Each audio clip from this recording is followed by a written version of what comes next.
The bells chimed as she slapped me on the church steps. Guests were still arriving. "Not in front of the pastor," my father hissed, grabbing her arm. He wasn't worried about the pain, only the audience. I tasted blood, swallowing 10 years of being invisible. I was prepared for this. As the heavy doors closed and the choir began, I switched into work mode. Secure witnesses, lock the data, and light the bomb they never knew was waiting. My name is Maeve Calder. I am 32 years old, and I am very, very good at my job.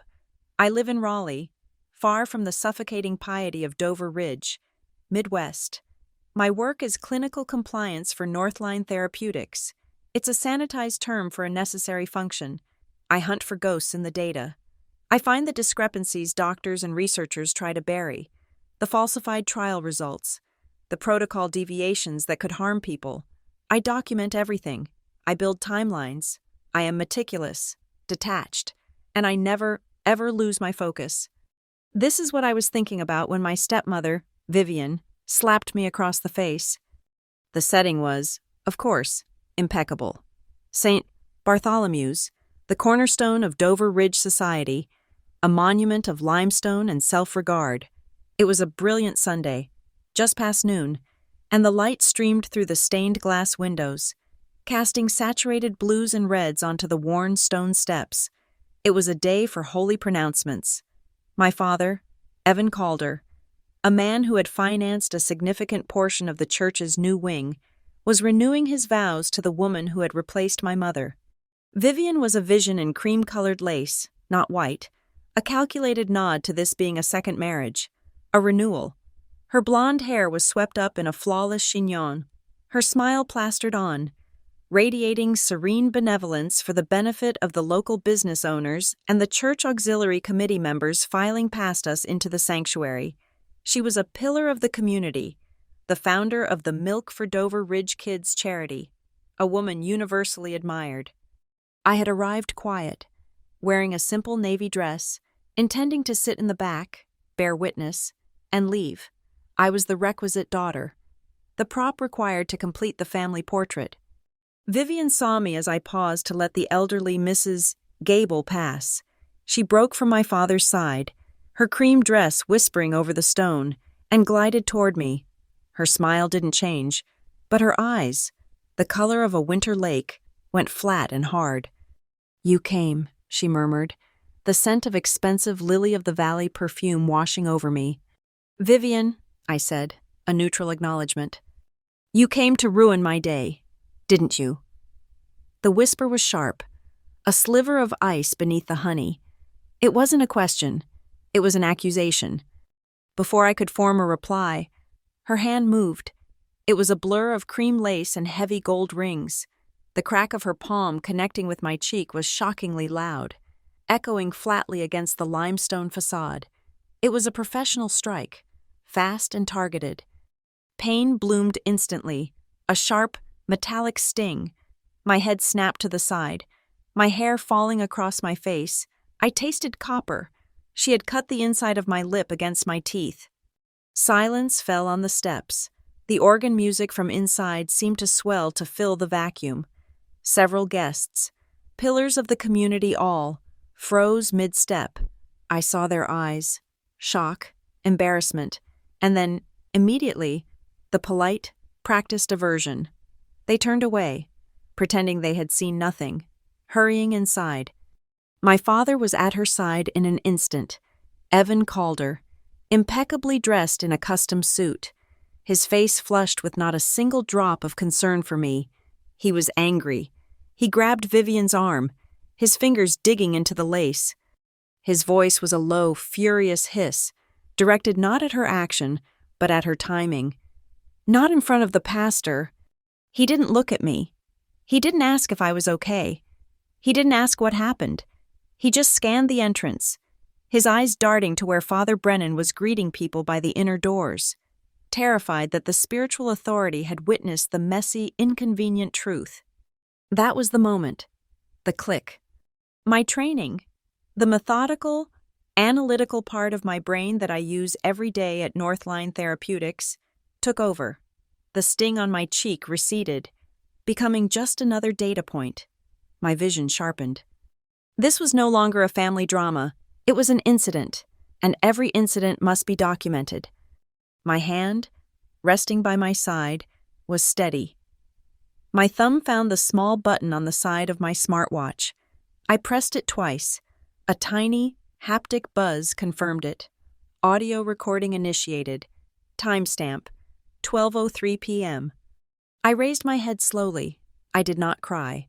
Crying is a biological response, but in this context, it is also an admission of weakness. I would not give her that. I looked directly at Vivian. Her mask of serenity was back, though her chest heaved slightly. She looked at me with pure, unadulterated loathing. She thought this was over. She had put the difficult daughter in her place. I let my gaze drift past her, past my father, who was now smoothing his tie and attempting a pained smile for a guest. I catalogued the scene. My eyes scanned the architecture of the church entrance, the main portico, the smaller, arched side entrance, and there, mounted high on a decorative stone bracket near that auxiliary door, was a small, dark security camera dome. Its lens was pointed directly at this patch of sunlight. I looked lower, toward the wrought iron lamppost at the edge of the walkway. A small, discreet metal plaque was affixed to it. This area is under video surveillance. Check. A third party. Objective record likely existed. My gaze moved to the crowd. Most had fled inside, but one person remained, standing near the bottom of the steps. Harper Lane. We had been in high school together. She'd been sharp, cynical, and ran the school paper with a terrifying efficiency. Now, she was a reporter for the Dover Ridge Gazette. She was holding a notepad and a professional-grade camera, likely here to get a glossy social page photo of the town's most prominent benefactor. She had seen it all. Our eyes locked. Harper's gaze was not pitying. It was sharp. It was assessing. She looked from me, to my father, to Vivian. Her eyes lingered on my reddening cheek for a beat longer than was comfortable. Then she looked back at me. I gave her the smallest, almost imperceptible nod. Her eyebrow twitched. She knew. This wasn't just gossip. This was a story. A quick, intrusive memory sliced through the moment. A flashback, sharp and unwanted. Cut to the kitchen in my father's house. 10 years ago, I am 22, home from college for Christmas. The house smells like pine and roasted meat. I am washing a mountain of fine china by hand because Vivian doesn't trust the dishwasher with the gold leaf. My hands are chapped and red. From the dining room, I hear Vivian's laughter, bright and tinkling, as she tells an anecdote. My father's deeper laugh follows. I am the staff. I am the ghost in their machine. Vivian walks in to get more wine. She doesn't look at me. She opens the fridge, retrieves the bottle, and says to the air, "Make sure you wipe down the counters before you go to bed. The crumbs attract ants." She leaves. I am invisible. Cut to my father's study. 5 years ago, I'd found discrepancies in his personal accounts while helping him with his taxes. A small, recurring payment to an LLC I didn't recognize. I'd questioned it gently. "It's just a small consulting fee. Maeve, business expenses." Vivian had entered then, placing a hand on his shoulder. "Don't bother your father with these little things, dear. You don't understand how these high-level finances work." She'd smiled, a gesture of pure condescension. "Leave the important things to us." I'd been dismissed. Cut back to the church steps. The sunlight felt hot on my skin. The sting was a dull throb now. 10 years of being ignored, dismissed, and treated as an inconvenient relic of my father's first life. Vivian had worked tirelessly to erase me. This slap was just a punctuation mark on a decade-long sentence. But they had both made a critical error. They had done it in public. They had done it in front of witnesses. And they had done it, I was now certain, on camera. "Maeve," my father said, his voice tight with forced civility. He was gesturing for me to go inside, to fall in line, to pretend. Vivian said nothing. She just watched me, daring me. They expected me to flee, to run back to my rental car, back to my sterile, orderly life in Raleigh, defeated. They expected me to hide my shame. I looked past my father's anxious face. I looked at the heavy carved oak doors of St. Bartholomew's. The organ inside reached a crescendo and then softened into a reverent hymn. The show was starting. You want to protect the pastor? I thought, my pulse steady, my mind cold and clear. That's fine. Let's make sure the pastor and his entire congregation gets to see the rest of this. I did not wipe my cheek. I let the faint smear of blood on my lip dry. Evidence. I walked past them. I didn't brush my father's arm, and I didn't spare Vivian another glance. I walked up the remaining steps, my heels clicking with deliberate, measured precision on the stone. The usher, a young man from the parish, looked at my face, his eyes wide with horror, and quickly looked away, pulling the heavy door open for me. I stepped out of the bright, incriminating sunlight and into the cool, sanctified air of the church. I walked down the center aisle, past the rows of familiar, judgmental faces of Dover Ridge, and I took a seat, not in the back. I slid into the third pew. My work had begun. My name is Maeve Calder. I am 32 years old, and I am very, very good at my job. I live in Raleigh, far from the suffocating piety of Dover Ridge, Midwest. My work is clinical compliance for Northline Therapeutics. It's a sanitized term for a necessary function. I hunt for ghosts in the data. I find the discrepancies doctors and researchers try to bury, the falsified trial results, the protocol deviations that could harm people. I document everything. I build timelines. I am meticulous, detached, and I never, ever lose my focus. This is what I was thinking about when my stepmother, Vivian, slapped me across the face. The setting was, of course, impeccable. St. Bartholomew's, the cornerstone of Dover Ridge society, a monument of limestone and self-regard.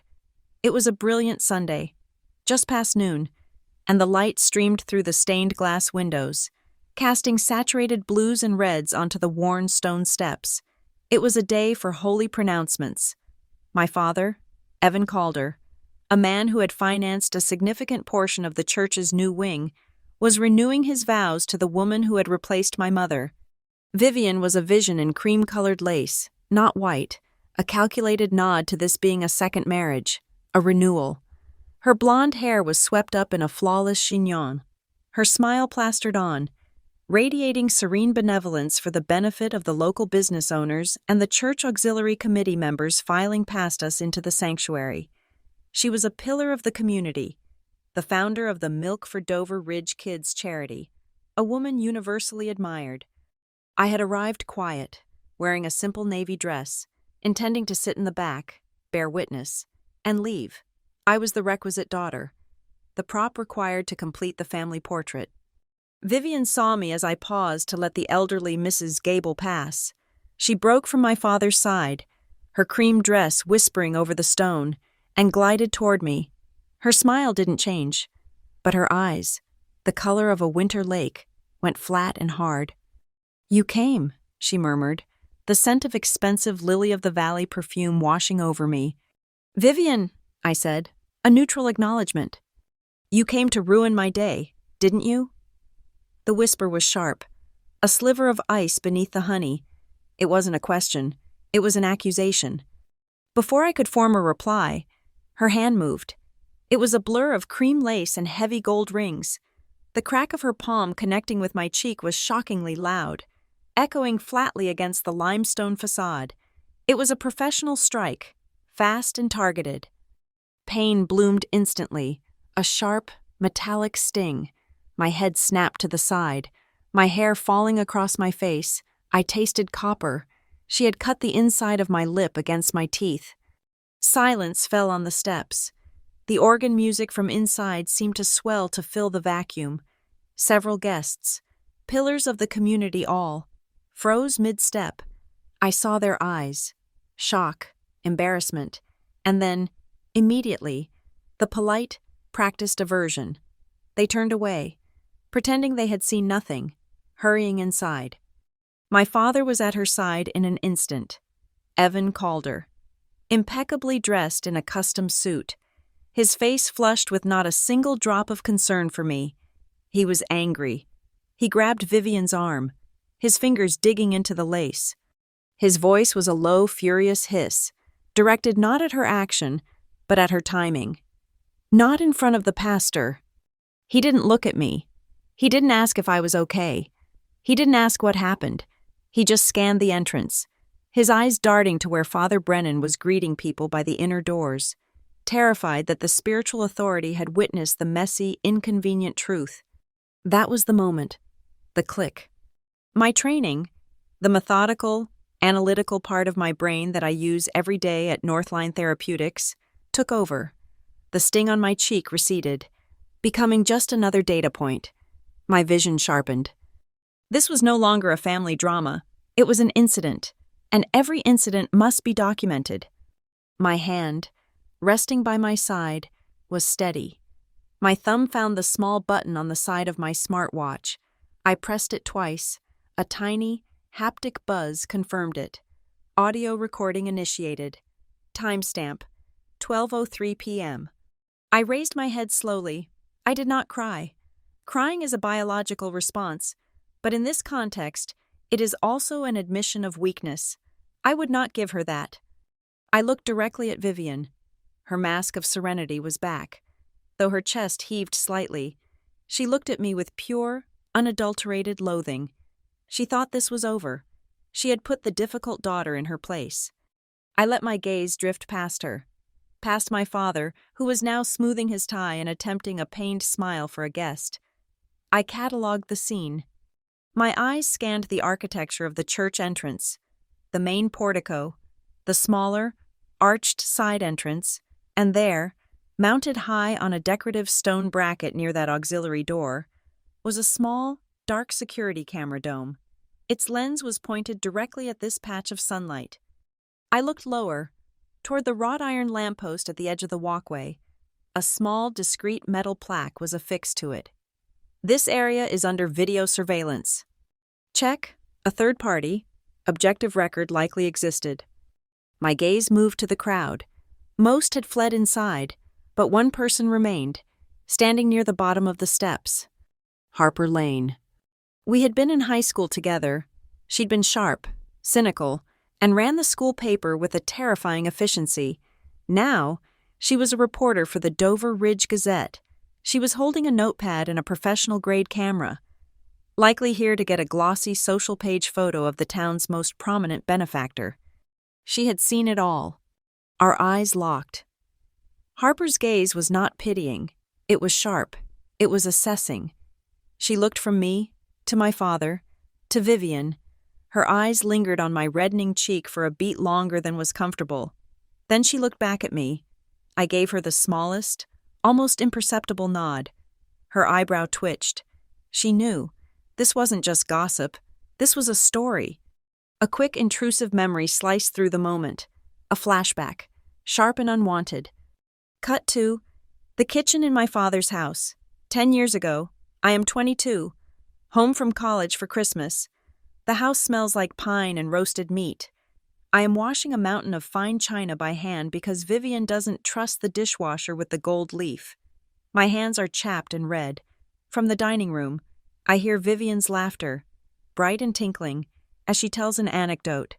My father's deeper laugh follows. I am the staff. I am the ghost in their machine. Vivian walks in to get more wine. She doesn't look at me. She opens the fridge, retrieves the bottle, and says to the air, "Make sure you wipe down the counters before you go to bed. The crumbs attract ants." She leaves. I am invisible. Cut to my father's study. 5 years ago, I'd found discrepancies in his personal accounts while helping him with his taxes. A small recurring payment to an LLC I didn't recognize. I'd questioned it gently. "It's just a small consulting fee. Maeve, business expenses." Vivian had entered then, placing a hand on his shoulder. "Don't bother your father with these little things, dear. You don't understand how these high-level finances work." She'd smiled, a gesture of pure condescension. "Leave the important things to us." I'd been dismissed. Cut back to The church steps. The sunlight felt hot on my skin. The sting was a dull throb now. 10 years of being ignored, dismissed, and treated as an inconvenient relic of my father's first life. Vivian had worked tirelessly to erase me. This slap was just a punctuation mark on a decade-long sentence. But they had both made a critical error. They had done it in public. They had done it in front of witnesses. And they had done it, I was now certain, on camera.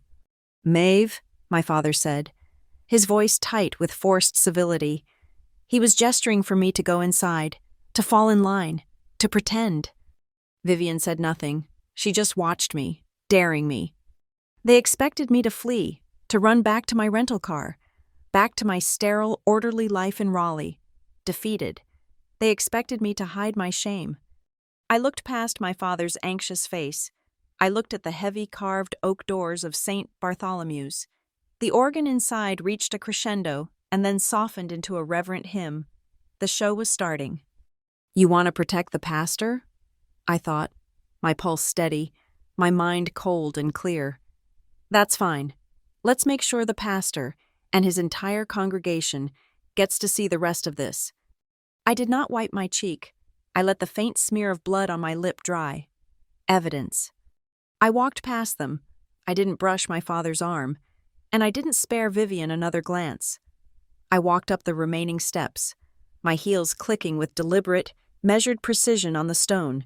The usher, a young man from the parish, looked at my face, his eyes wide with horror, and quickly looked away, pulling the heavy door open for me. I stepped out of the bright, incriminating sunlight and into the cool, sanctified air of the church. I walked down the center aisle, past the rows of familiar, judgmental faces of Dover Ridge, and I took a seat, not in the back. I slid into the third pew. My work had begun. I sat in the third pew, my hands clasped loosely in my lap. The church was cool, the air thick with the scent of lilies and old polish. My cheek throbbed with a low, steady rhythm, a physical reminder of the incident on the steps. I did not touch it. I let the swelling rise. It was a visible marker, a piece of physical evidence I wanted preserved for as long as possible. Father Brennan, a man whose round, soft face belied a deep political shrewdness, stood at the pulpit. He was beaming. He spoke of love, resilience, and the beauty of commitment. My father and Vivian stood before him, bathed in the light of the stained glass, looking every bit the devoted. Pillars of the community. They held hands. Vivian's gaze was downturned, the picture of modest devotion. Then, Father Brennan moved on to the second part of his address, their contribution to the community. "And we cannot speak of devotion," he said, his voice resonating with practiced sincerity, "without speaking of Vivian Calder's tireless work." He gestured toward her. She gave a small, humble headshake, a perfect performance of modesty. Her Milk for Dover Ridge Kids charity has become a lifeline for so many. My focus narrowed. The charity, I'd heard about it for years, seen it mentioned in the Dover Ridge Gazette, watched Vivian accept plaques at local business luncheons. It was the source of her sterling reputation, the armor she wore. In my line of work at Northline, I review financials for clinical trial sites, often small. Independent clinics run as nonprofits. I know what their paperwork looks like. I know the legal requirements for transparency. Every 501c3 organization must file a Form 990, a public disclosure of their finances. I had looked for the Milk for Dover Ridge Kids filing online, twice, over the past year out of idle curiosity. I had never found one. It could be an error in the database. It could be filed under a parent organization. Or perhaps its revenue was below the minimum threshold for public filing. Though given my father's donations, I doubted that. Or it could be that it wasn't a 501c3 at all. My phone, resting in my lap, vibrated silently. I glanced down, shielding the screen with my hand. A text message. Harper Lane. She was somewhere in the back pews, ostensibly covering the society angle of the event. The message was short. "Rumor is the annual gala costs more than the milk they actually buy." My thumb hovered over the keyboard. This was the first piece of external validation, a gala. That was a classic diversion. High cost, low transparency events where funds could be easily misallocated to vendors or consultants, who were, in fact, the founder. It was the oldest trick in the nonprofit fraud playbook. I texted back one line, "Meet me after." I put the phone away. Father Brennan concluded his remarks. The ceremony proceeded. Vows were renewed, rings were re-exchanged, the kiss was chaste and theatrical. The organ swelled. As the congregation stood, a receiving line began to form near the front. My father and Vivian were accepting congratulations. I saw several guests pressing white envelopes into my father's hand, or Vivian's, standard wedding renewal gifts. Then Vivian did something interesting. A prominent local developer, Mr. Halverson, handed her a very thick, heavy stationery envelope. Instead of passing it to my father or placing it in the designated card box, Vivian held it up. She didn't wave it, but she held it high enough for those nearby to see. "Thank you, James," she said, her voice carrying across the front pews. "This will all go to the children, of course, every penny." She collected 3 more envelopes just like it, holding them in a separate cluster. Performative charity. It was brilliant. She was laundering her public image right here at the altar, turning cash gifts into tax-deductible donations in real time. I didn't move toward the line. I stayed in my pew. An observer. I watched the envelopes. Vivian motioned to a young acolyte, a boy of about 16.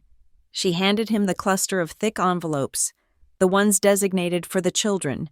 She whispered something to him, and he nodded, turning and walking away from the congregation toward the vestry, the small robing room off the side of the altar. I slid out of the pew and moved to the side aisle, pretending to examine a 12th station of the cross tapestry, my line of sight clear to the vestry door. The door was heavy oak, but it was propped open a few inches. I saw the acolyte enter. He walked to a small, dark wooden panel set into the wall. He opened it, revealing a small black metal safe, the kind you'd find in a cheap hotel. He used a key to open it, placed the envelopes inside, and closed it. I watched him walk back out. He hung the key on a hook by the vestry door frame, on a small wooden board labeled Church Keys. The key was on a simple ring, attached to a cheap, bright green laminated plastic tag. It was unsecured, visible, accessible. This was a critical lapse in protocol. Cash donations, especially those publicly designated, should have a documented chain of custody. 2 people should count the funds, sign a log, and secure it in a proper safe before deposit. This was sloppy. This was arrogant. "Maeve, dear." I turned. Mrs. Kincaid, the senior church administrator, was beaming at me. She was a frail woman with sharp eyes and a scent of lavender. "It's so lovely to see you," she whispered, her eyes flicking to my cheek. "Oh my, are you quite all right? You look a touch pale." "Just tired from the flight, Mrs. Kincaid. It was a beautiful ceremony." "Wasn't it?" she gushed. "And Vivian, just glowing. She does so much for this parish. You know, I don't know how she finds the time. She's in here practically every week." "Oh?" I kept my voice neutral, inviting. "Yes, picking up documents. She doesn't even bother the accounting office. She just goes right into the fund's file room herself and gets what she needs. Such dedication." My blood went cold. The fund's file room? Here? At the church? Why would a supposedly independent charity's accounting files be stored in the church administrator's office? This was commingling, a massive compliance violation, and she retrieved them herself. My job is about patterns. I trace money. I trace data. I build timelines to prove non-compliance. Vivian wasn't just dedicated. She was controlling the paper trail. The slap on the steps was an anomaly. It was messy, emotional, a loss of control. This was systematic. This was calculation. The slap was the distraction, the emotional drama to hide the real story. The receiving line was thinning. My father caught my eye. He looked relieved that I hadn't made a scene, that I was still here. He walked over, his smile strained. the picture of a man trying to hold two opposing forces in balance. "Maeve, I'm glad you stayed," he said, his voice low. It was memorable. He winced, choosing to ignore my tone. "We're having a small lunch back at the house, just family and a few close friends. Please come." This was the olive branch, the unspoken command to fall in line, to pretend the slap never happened, to perform the role of the dutiful daughter for the sake of his new wife and his own public image. The old Maeve would have refused. The old Maeve would have given him the satisfaction of a fight, of calling him out right there. The new Maeve, the one whose job was data acquisition, saw an opportunity. "I'd like that," I said. "Thank you, Dad." He looked visibly surprised, then relieved. "Wonderful, wonderful. We'll see you there in about 20 minutes. He squeezed my arm and walked back to his wife. I watched Vivian's face as my father relayed the news. Her smile tightened by a millimeter. She hadn't expected this. She didn't want me in her house. Because her house is where the computers are, where the printers are, where the shredders are. I turned to leave the pew. Harper was a few rows back, gathering her things. She looked at me, her face impassive. As she bent to pick up her camera bag, she fumbled her keys, which clattered onto the wooden pew seat. She grabbed them, but her fingers left something small and black behind. Tucked into the hymnal rack, a miniature digital recorder. She met my eyes and tapped her ear. I nodded once. I walked down the aisle, the sound of my heels loud in the emptying sanctuary. Vivian was near the main door, saying goodbye to the last of the guests. She was holding her small, beaded purse. As I passed, she opened it to slip a compact inside. I saw the contents for less than a second. It was enough. Tucked in a side pocket was a bank card. It wasn't a personal card. It was a corporate debit card. The logo on it was not a major bank, but a small, local credit union. The first line of embossed text read, "Milk for Kids Fund." The second line, the authorized username, did not say Vivian Calder. It said V. Carter Solutions, LLC, a shell company. I walked past her, out into the blinding sunlight. My father was waiting by his car, impatient. Vivian was lingering by the door, framed in the archway. She pulled out her phone. She thought she was being discreet. She turned her back to the remaining guests, but I was watching her reflection, mirrored perfectly in the polished glass of a framed parish announcements board hanging in the entryway. I saw her screen. I saw her open her messages. I saw her select a photo from her camera roll. It was a picture of the thick, cash-filled envelope Mr. Halverson had given her. She texted the photo to someone. I saw the recipient's name. I was standing on the sidewalk. I raised my own phone, pretending to check the time. I angled the camera, zoomed in slightly on the reflection in the glass, and took 3 quick photos. The reflection was clear. The screen, the text, the recipient's name, all captured, all time-stamped. Vivian put her phone away and smiled, gliding toward my father. My mind was sharp. The slap was assault, but this was fraud. My father was afraid of the pastor. Vivian, it seemed, was afraid of something much bigger. If they only fear what the pastor sees. I thought, I will invite the whole county to watch. I will invite the IRS, and I will invite the district attorney. I got in my rental car, my cheek burning, and followed them home. The house my father shared with Vivian was a monument to new money and curated emptiness. It was all white quartz countertops, gray minimalist furniture, and vast, empty walls where art should have been. It smelled like nothing, a faint, chemical suggestion of clean. It was a house designed for a magazine spread, not for living. The few guests, the close friends, spoke in hushed, respectful tones, as if they were in a gallery or a mausoleum. I was standing by the enormous kitchen island, nursing a glass of sparkling water, when Vivian glided in. She was back in her element, the queen in her sterile castle. The cream-colored dress had been replaced by tasteful, expensive-looking linen trousers and a silk blouse. She poured herself a glass of wine, her movements fluid and practiced. Then, she turned to me, The mask of the gracious hostess was firmly in place. "Maeve," she said, her voice a soft, sympathetic coo. "I need to apologize." I waited. I said nothing. My silence was a vacuum, forcing her to fill it. "I am just so terribly mortified by what happened on the steps." She put a hand to her chest, a perfect gesture of contrition. "The stress of the renewal. You know, wanting everything to be perfect. I just snapped. It was unforgivable. I hope you can find it in your heart to forgive me." The performance was flawless. She had framed it as an emotional lapse, a momentary failing. She was asking for absolution.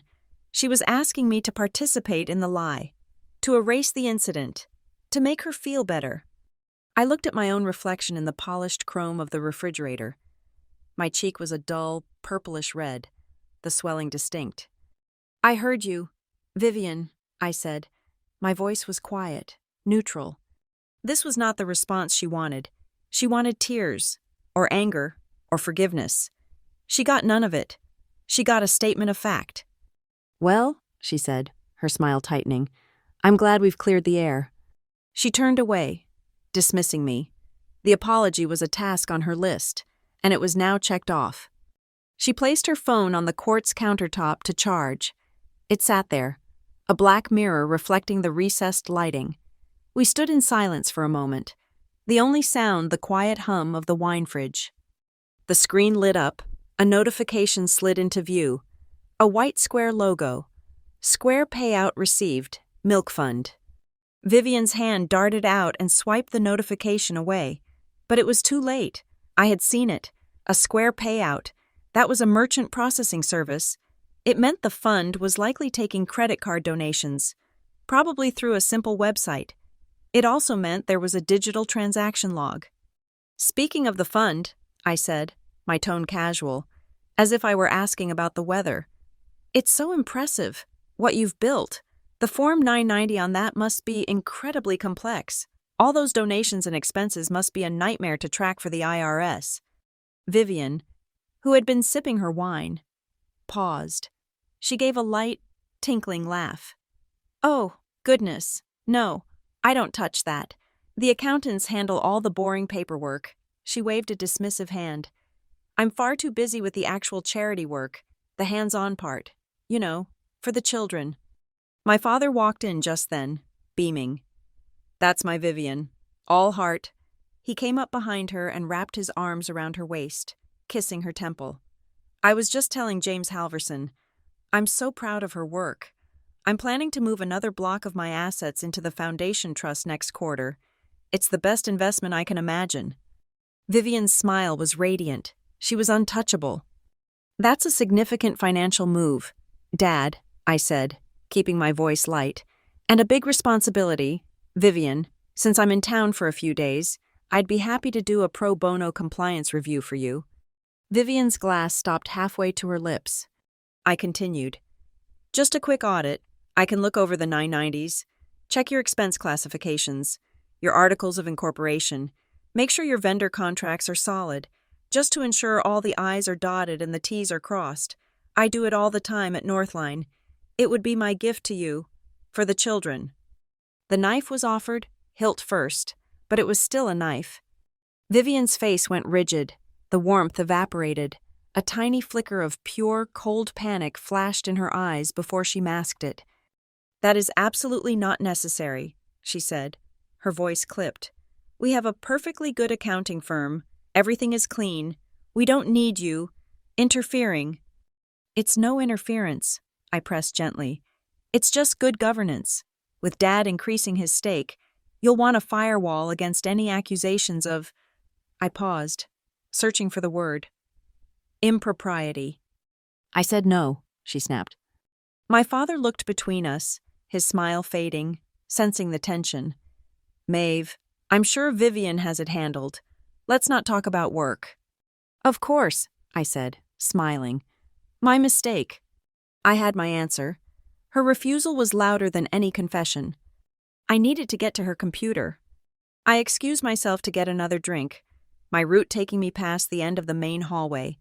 There, set into the wall, was an old, narrow door, painted the same sterile white as the walls, but with an antique black iron latch and a large skeletal keyhole. It was the door to the basement, the cellar. Vivian had always been strangely proprietary about it. "Just old sentimental things," she'd always say when anyone asked. "We keep it locked. You know how children are." As I passed, I glanced down. The door was set slightly above the floor. In the gap, I could see the first step of the staircase leading down, and sitting on that first step, just inside the darkness, was the unmistakable gray plastic housing of a heavy-duty office paper shredder. I stopped. I bent down, pretending to fix the strap on my shoe. My eyes scanned the small, decorative wastebasket next to the door. It was filled with harmless junk mail, but underneath, tucked at the very bottom, I saw them, thin, colorful strips of shredded plastic. They were the spines from binder covers, the kind of binders used to hold financial reports. You don't shred sentimental things with a cross-cut shredder. You don't lock a cellar door to protect old photo albums from kids when the youngest person in this house today was my 22-year-old cousin. Maeve? I stood up. It was my cousin, Dylan. He was holding a beer, looking awkward. "Weird party, huh?" he whispered, joining me in the hall. "You could say that," I said.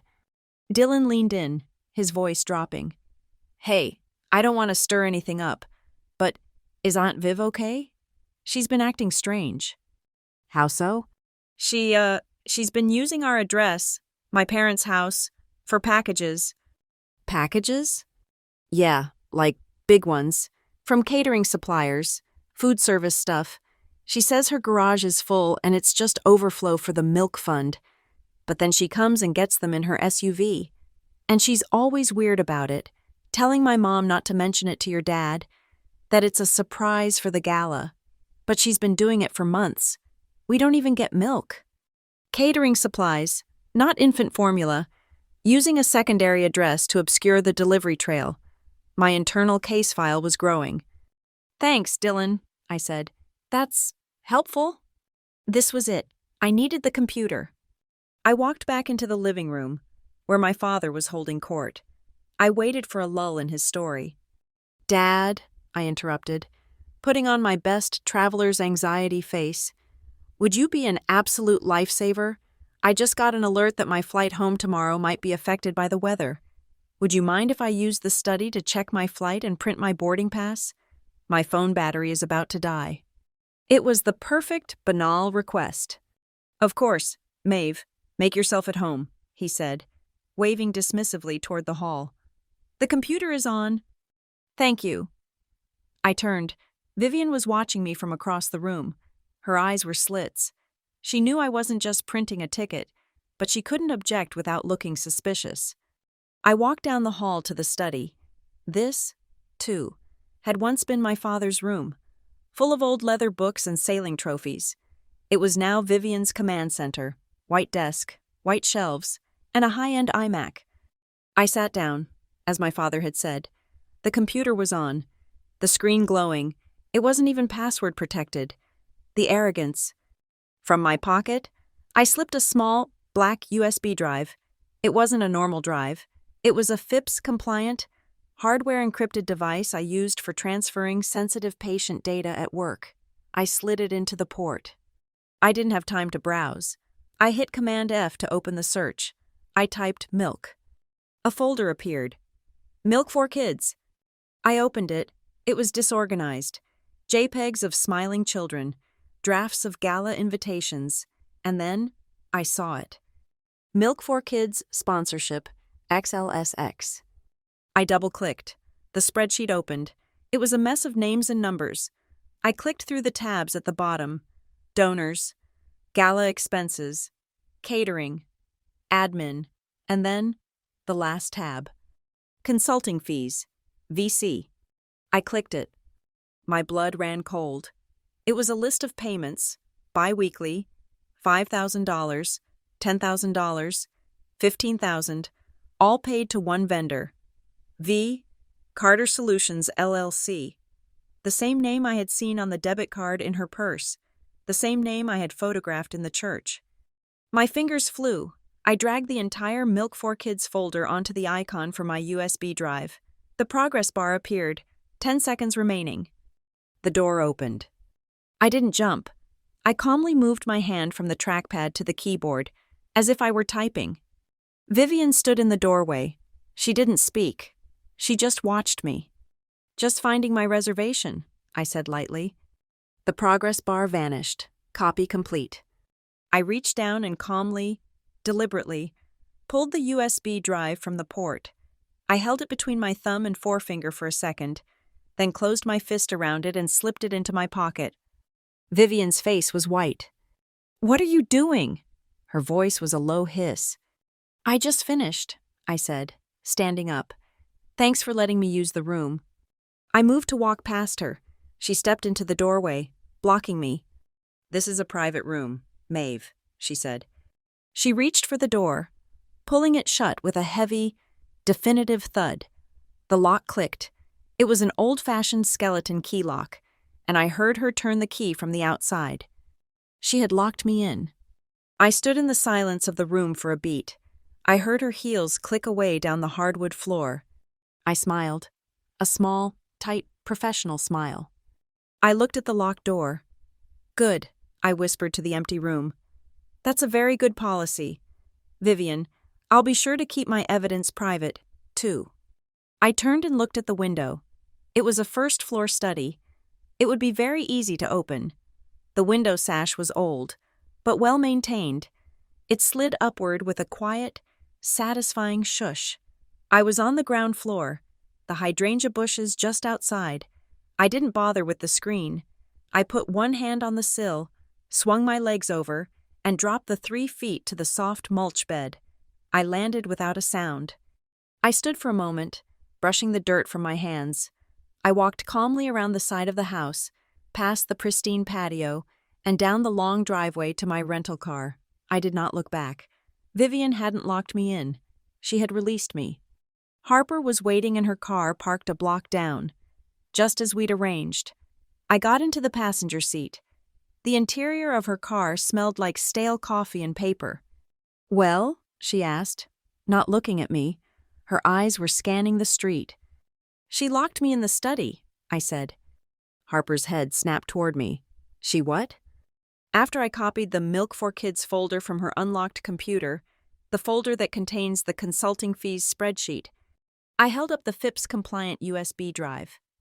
Harper stared at it, then at me. A slow, wolfish grin spread across her face. "Holy shit, Calder, you didn't just come to the party, you came to work." "This is the work," I said, buckling my seatbelt. "Now we go back to the church." "The church? Maeve, the party's over." "No, now we secure the chain of custody. Drive." We were back at St. Bartholomew's in under 10 minutes. The crowds were gone. The only cars in the lot belonged to the staff. It was quiet, the afternoon light slanting low. My cheek was a deep, angry purple. We found Father Brennan in his office, adjacent to the main sanctuary. He was changing out of his formal vestments. Mrs. Kincaid, the administrator, was with him, reconciling a guest list. They both looked up when I entered. Harper stood just behind me, her reporter's notebook conspicuously absent.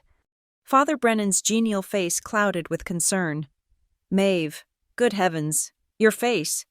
"Father," I said, my voice calm and low. I did not move to touch my cheek. I let him see it. "I am here because there was an incident at the entrance before the service. It was a matter of event security." I chose the words carefully.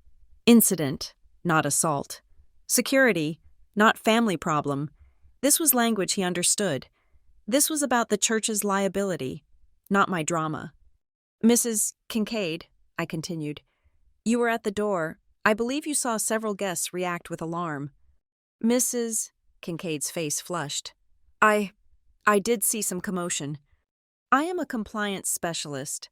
"Father," I said, "my entire job is documentation and the preservation of evidence to protect all parties, for the safety of the event and the parish. I need to review the footage from the camera at the auxiliary portico, the one marked with the surveillance warning." He hesitated. Maeve, that footage is for church security, not for personal disputes. That's exactly why I'm here, I said, meeting his gaze. A personal dispute is a rumor, what happens on church property, in view of a security camera, during a church-sanctioned event, is a potential liability. You need to know what your official record shows. I am here to help you secure that record. He looked at Harper. Is this for the newspaper? Not yet. Father, Harper said, stepping forward. Right now. This is Maeve Calder, a guest at your event, asking to verify an incident that happened on your property. What it becomes depends on what we find. It was a perfectly veiled threat. Father Brennan sighed. He looked at my face again. The evidence I wore. Mrs. Kincaid, please take us to the server room. The server room was a glorified closet off the choir practice hall, smelling of dust and hot plastic. A small monitor was hooked up to the DVR system. The auxiliary portico camera, Mrs. Kincaid said, her fingers clicking on the mouse. What time? I initiated a personal recording at 12:03 p.m., I said. Let's start 5 minutes before that. Look for 10:58 a.m. She found the timestamp.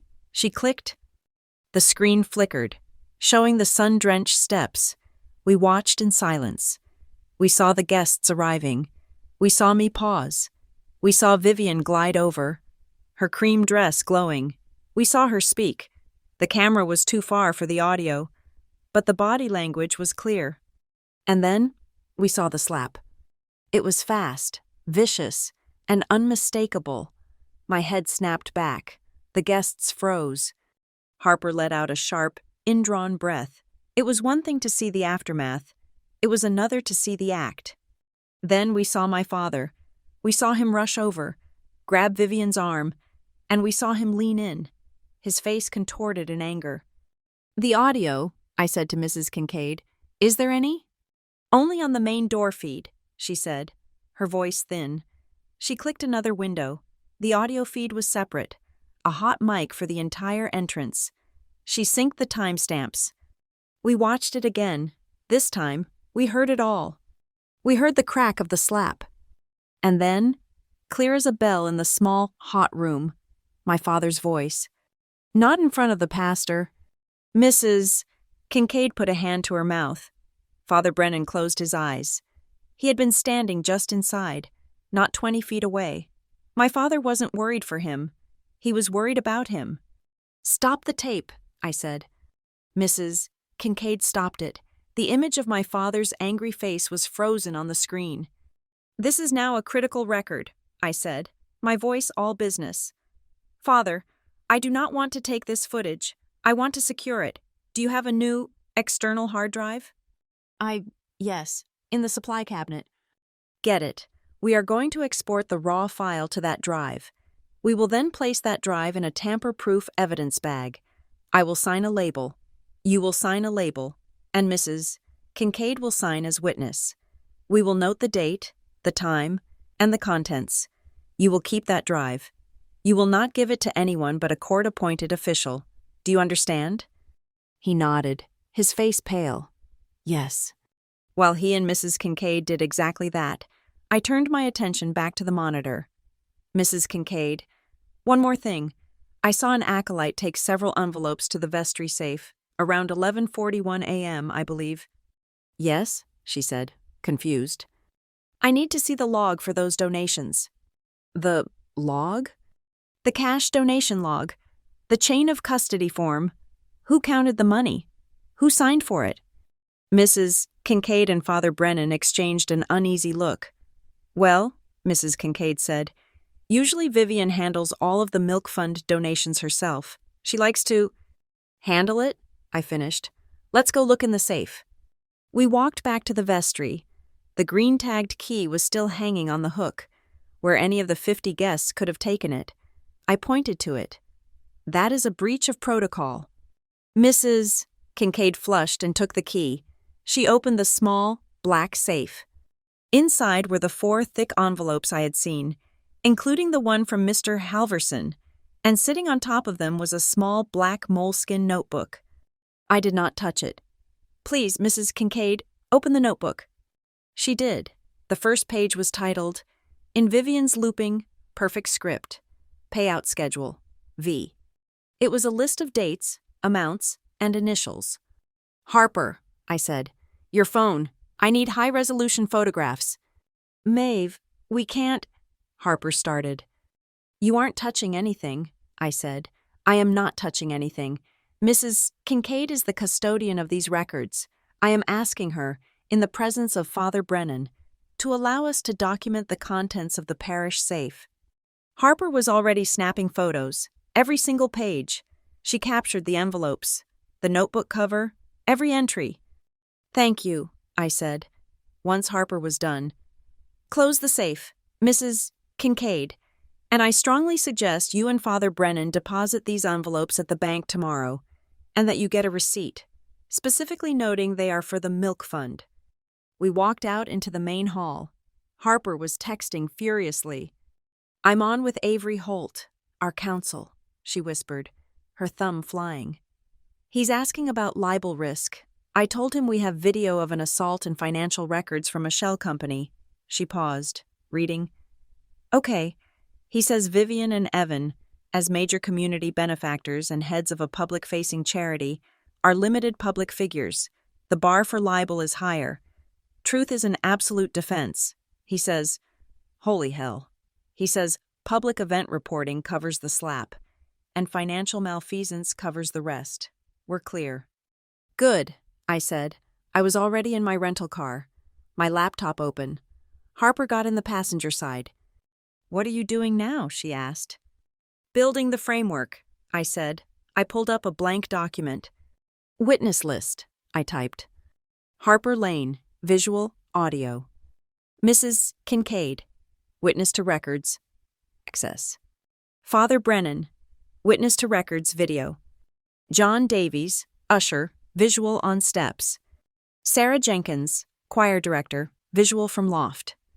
Mr. and Mrs. Gable, guests, front pew, visual. Timeline, I typed. 10:58 a.m. The incident. Vivian Calder strikes Maeve Calder. Audio confirmation by Evan Calder. Not in front of the pastor. 11:41 a.m. Designated charity envelopes handed to Vivian. No log. Secured in unsecured vestry safe by acolyte. 12:25 p.m. Family lunch. Maeve offers pro bono compliance audit. Vivian aggressively refuses.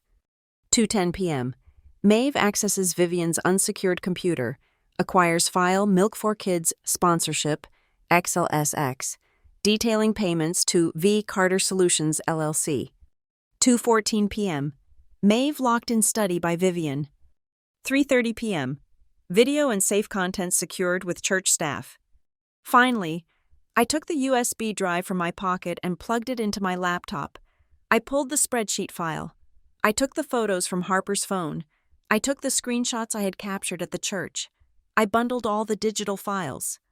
My fingers typed a command into the terminal.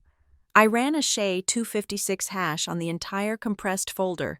A unique alphanumeric string appeared. It was a digital fingerprint. The data was now locked. Any change to any file, even 1 byte, would change that hash. I opened my secure email. I addressed it to Avery Holt. I attached the hashed file. I sent it to his firm's encrypted legal cloud. Done. The evidence was preserved, duplicated, and in the hands of a lawyer. Harper had been watching me, her mouth slightly open. Jesus, Maeve, she breathed. Finally, you're a machine. I am a compliance officer, I said, closing the laptop. This is just an audit. Harper shook her head, a slow smile spreading. No, this is a story. The slap was just the overture. Calder, the real story, is the money. I looked at the church, its stone facade glowing in the late afternoon sun. That's right, and we are just getting started. I did not return to Raleigh. I checked into a nondescript chain hotel on the highway, a mile from Dover Ridge. I paid in cash for 1 week. The USB drive, a small, cold piece of encrypted hardware, sat on the nightstand next to my laptop. It was the only thing in the room that mattered. The slap was ephemeral. It was pain and humiliation that would fade. The data was permanent. My work is not about emotion. It is about process. And the process for correcting a systemic failure requires a clear, defensible, and public timeline. At 7 a.m. the next morning, Monday, I began. I opened a new, secure email account. I composed my first message. The tone was crucial. It could not be angry. It had to be helpful, professional, and almost sterile. The subject line read, Pro Bono Compliance Review Offer, Milk for Dover Ridge Kids Fund. The email was polite, concise, and addressed to the fund's official email address, which I'd found on its rudimentary website. Dear Ms. Calder and esteemed board members, following the wonderful vow renewal ceremony yesterday, I was so inspired by the continued commitment to the Milk for Dover Ridge Kids charity. As a compliance specialist with over a decade of experience in clinical and nonprofit governance, I would like to formally offer my services, pro bono, to conduct an independent review of the fund's current operations and financial protocols. This review would ensure the fund is operating at maximum efficiency, protecting it from potential liabilities, and guaranteeing that donor contributions have the maximum possible impact for the children of Dover Ridge. I am available to begin immediately. Sincerely, Maeve Calder, CCEP. I added the certification, Certified Compliance and Ethics Professional. It was a small, precise application of pressure. The real weapon, however, was the CC line. I copied Father Brennan and Mrs. Kincaid, establishing that the church, the fund's host and partner, was now officially aware of the offer. And I copied Mr. James Halverson, the developer. His email was public record on the town planning website. I was reminding Vivian that I saw him hand her the thick envelope, the one she had promised for the children. The response came in less than an hour. It came from Vivian's personal email, not the fund's, a sloppy break in protocol. She replied to all. Her tone was saccharine, dripping with false warmth. Maeve, my dear, what a truly generous and thoughtful offer.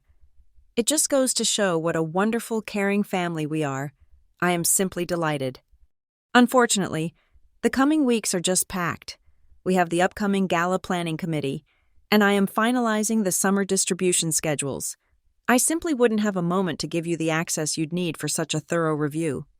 Let us plan to circle back on this in, say, 1 month, perhaps late next month. We would be thrilled to have your expertise then.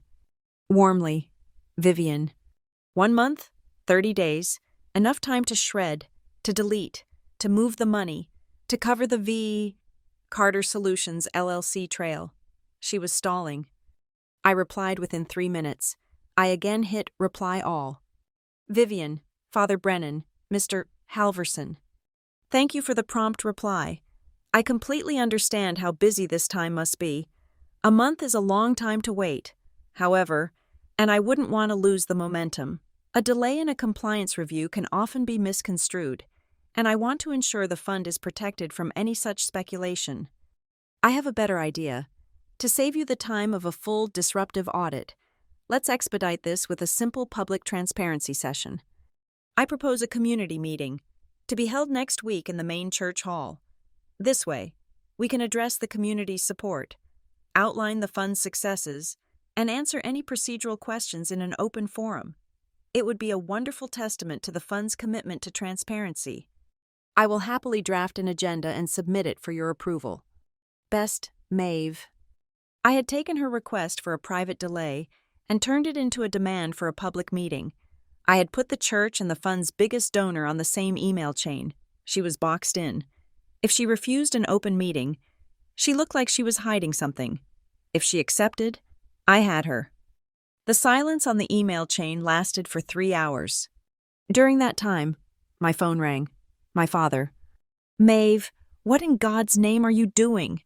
He didn't say hello. His voice was a low, furious rumble. I am offering my professional services to a nonprofit, I said calmly. You are embarrassing me. You are embarrassing Vivian. After she apologized to you, you send these emails? To Father Brennan? To James Halverson? Are you trying to destroy this family? Dad, did you know she has a shell company that she pays consulting fees to from the fund's account? Silence. That's a lie, he said, but his voice had lost its conviction. Is it? Ask her about Carter Solutions. Ask her why she locked me in the study after I saw the spreadsheet. Maeve, this is not the way. This is family business. You cancel this meeting. You come to the house, the three of us, and we will sort this out, privately. No, Dad, I said. The line was cold. This stopped being private when she slapped me on the church steps. It stopped being private when she used the church to collect cash. And it stopped being private when she put her hand in the public cookie jar. The meeting is happening. The only way to maintain objectivity is to do this in the light. I hung up. My next call was to Harper. She's trying to delay. I've countered with a public meeting next week. Good, Harper said. Let's make it public. 30 minutes later, the Dover Ridge Gazette's website posted a new story. It was not an accusation. It was a simple, factual announcement. Milk for Dover Ridge Kids Fund to hold public transparency session. Harper's article was a masterpiece of neutral reporting. It stated that in a move to foster community engagement and donor confidence, the fund would be hosting a public meeting. It quoted my email, the one offering a pro bono review. It listed the date and time, which I had supplied. Harper had, of course, already booked the church hall with Mrs. Kincaid, who was eager to prove the church's own transparency. The tinder had caught. The fire was lit. My phone rang again, an unknown number. Is this Maeve Calder? A man's gruff voice asked. Who is this? This is James Halverson. I'm one of the esteemed board members you apparently think I am. I'm just a donor. What is this about? Mr. Halverson, I said, my voice shifting back to professional calm. I am a compliance officer. I have reason to believe there are significant irregularities in the fund's accounting. Your name was on the donor list. Irregularities? I gave that woman $50,000 last year. $50,000. In addition to the envelope you saw at the church. She told me it was all for infant formula. Where did it go? That, I said, is the central question of the transparency session. I hope you'll be there to ask it. Young lady, he growled. I will be in the front row, and I'm bringing my lawyer. He hung up. I spent the next hour on the phone with Avery Holt, the Gazette's counsel. We reviewed my planned opening statements for the meeting. He was precise, cutting, and brutal. Do not use the word fraud, he instructed. Fraud is a crime with a specific legal burden. You are not a prosecutor. What do I say? You say, we are here to analyze fund disbursements and their conformity with the organization's stated bylaws. Do not say stole. Say misallocated. Do not say shell company. Say a third-party vendor, Carter Solutions, which shares a principal director with the fund's executive. Let the facts speak. The language must be cold, colder than she is. I took meticulous notes. Conformity with bylaws, unclassified disbursements, principal director overlap. It was the language of my profession, and it was deadlier than any accusation. The day before the meeting, I went to the church to confirm the setup. I found Father Brennan. Father, I said, this meeting is for the protection of the community, but also the church.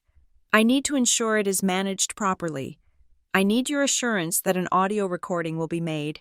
I need a commitment that Mrs. Kincaid will take official, public minutes, and I need those minutes to be posted on the church bulletin board within 24 hours. He looked tired. A man caught in a fight he never wanted. Maeve, this is creating a terrible scandal. Father, I said, the axe created the scandal. The truth is the only way out of it. He nodded, defeated. It will be as you request. That evening, Vivian made her move. She had been silent, but she had been busy.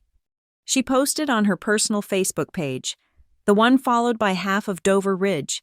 It was a photo of her, taken years ago, kneeling to hand a smiling toddler a bottle of milk.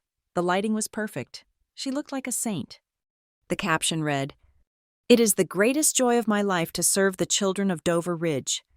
It is heartbreaking when people, even those you think are family, try to tear down that good work out of jealousy or spite. We are being attacked by haters, but we will not let them stop us. We will not let them harm the children. Please pray for those with such darkness in their hearts. We are proceeding with the gala. The comments were a flood of support. We're with you, Vivian. So sad. Disgusting. Harper texted me a link to it. She's good. I looked at the post, the soft focus photo, the appeal to pity, the accusation of jealousy. I did not respond. Instead, I opened my email. I pulled up the public agenda I had sent. I hit reply all to the entire chain. Vivian, Father Brennan, Mr. Halverson. Dear all, in preparation for tomorrow's session, and to ensure our time is used efficiently, I am submitting a slightly revised agenda. I left item 1, 2, and 3 the same. Item 4, review of publicly filed Form 990, if available, versus internal ledgers. Item 5, detailed analysis of cost structures. Administrative, VERS. Gala, VERS. Consulting fees, VC, VERS. Programmatic disbursements, MILK. Looking forward to a productive discussion. See you tomorrow. Best, Maeve. I shut my laptop. There would be no more communication. The stage was set. The next morning, as I was walking out of my hotel, I received one final email. It was not from anyone I knew. The address was from the state government. It was from an assistant at the State Attorney General's office. Division of Charitable Trusts. Dear Ms. Calder, our office has been made aware of the public transparency session for the Milk for Dover Ridge Kids Fund, ID 188-294, being held today. We were alerted by a local news report. Please be advised that an observer from our division will be in attendance to monitor the proceedings. Thank you. Office of the Attorney General. I smiled. Vivian had been worried about the pastor. I had just invited the state. The church hall was packed, not just with the usual auxiliary committee members, but with the town's real donors, the business owners, the old families. Harper was in the back, her camera discreet, her pen already flying across a notepad. I saw Mr.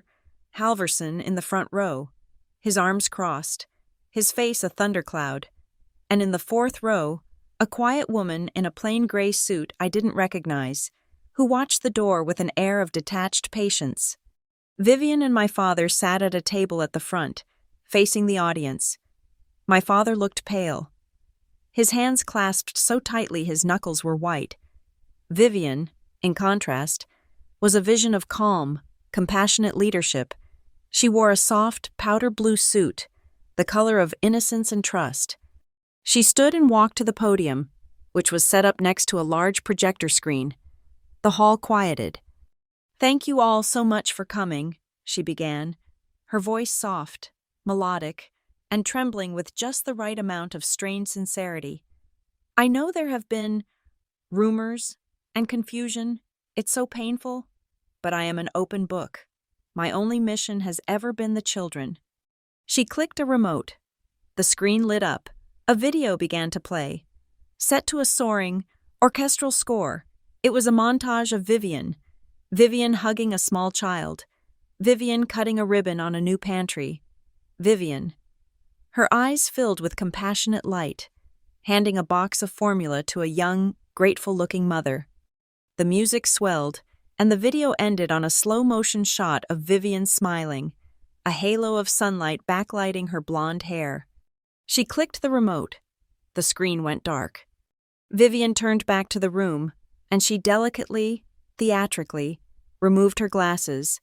She wiped a single, perfect tear from the corner of her eye. That, she whispered, her voice cracking, is what this is about. That is all it has ever been about. The children. The room melted. I heard sympathetic sighs. Mrs. Gable in the second row was dabbing her own eyes.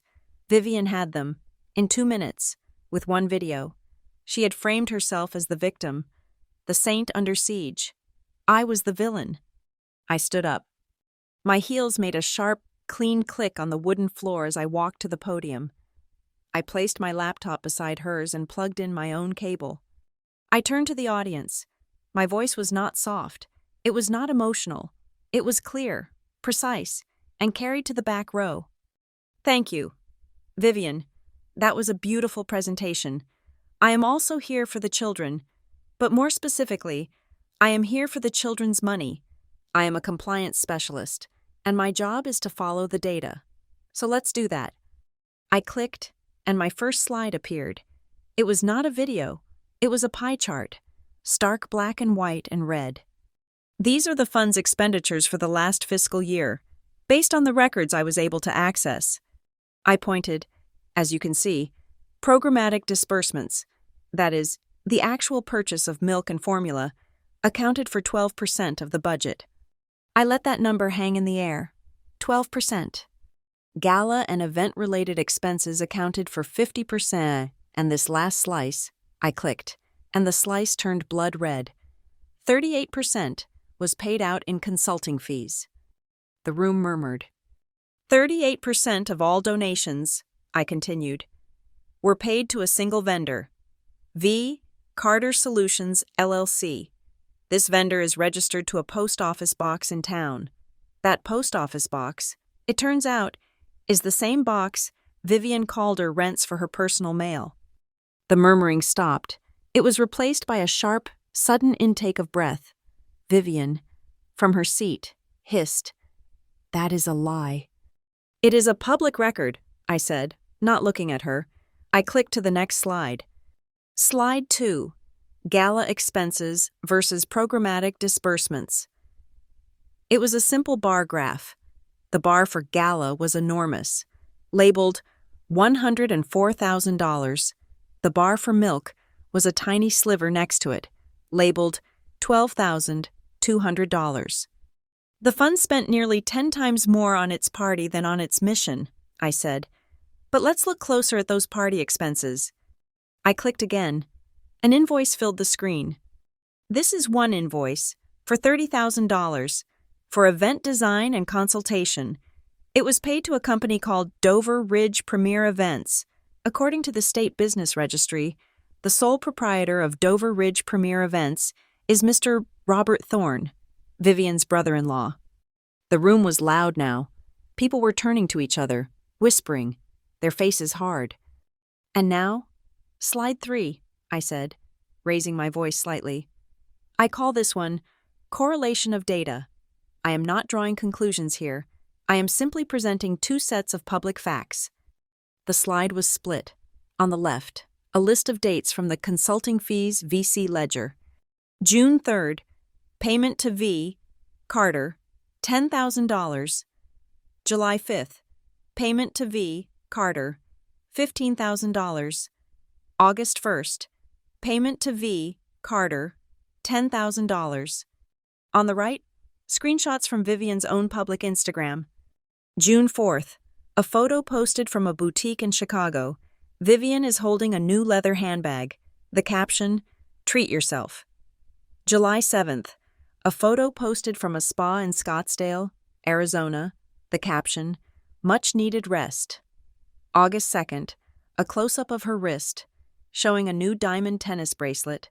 The caption, "A gift from me to me." I turned off the projector. The room was silent, but it was a new silence. It was cold. It was hard. I am not making accusations, I said, my voice cutting through the stillness. I am asking the questions that any donor and any board member should be asking. Where is the 38%? Why does the gala cost more than the children's milk? And what exactly are the services that V. Carter Solutions provides? Vivian shot to her feet. Her face was no longer soft. It was a mask of pure, righteous fury. "This is an attack," she shrieked, pointing at me. "This is what this is, a hateful, personal attack. This is a jealous, bitter, ungrateful daughter who has hated me since the day I married her father." The room shifted. This was a narrative they understood. The wicked stepmother and the jealous daughter. I saw doubt in their eyes. I saw them look at me. the cold, clinical woman from out of state, and then at Vivian, the weeping, pillar of their community. "She has come here to destroy our family," Vivian choked out, real tears streaming down her face now. "She is trying to destroy me, and she is using all of you to do it." I let her words hang in the air. I let the sobs echo. I waited. When the last echo died, I stepped back to the podium. "You are right, Vivian," I said, my voice calm and low. "This is about family, and it's about what we do when we think no one is watching. You're worried about what people will see." I looked at my laptop. "I have one final piece of data. It's not a spreadsheet. It's not a pie chart. It's a video, and it's from this past Sunday." I hit the spacebar. The projector screen lit up again. The image was the sun-drenched steps of the church. The audio was sharp. The entire hall watched. They saw Vivian glide over to me. They saw her whisper, and then they saw the slap. The crack of her hand on my face echoed through the hall's speakers, sharp and violent. The room gasped. A single, unified sound of horror. Mrs. Gable's hand flew to her mouth. And then, my father's voice, amplified, furious, and clear as a bell. "Not in front of the pastor." I stopped the video. I froze the image on my father's face, contorted in anger. Not at the assault, but at the witness. Absolute, profound silence. The only sound was the click of Harper's camera in the back, a rhythmic, punctuated judgment. Mr. Halverson stood up. His face was a deep, mottled purple. I gave $50,000, he stammered, his voice shaking with rage. He pointed a thick finger at Vivian, who looked frozen, her mouth open. "I am not a part of this disgusting display. I am a donor. I want my money back, and I demand a full, independent, forensic audit, right now." All eyes turned to my father. He sat, staring at his own frozen, ugly image on the screen. He looked 100 years old. He did not look at Vivian. He didn't look at anyone but me. His face was a ruin. He cleared his throat.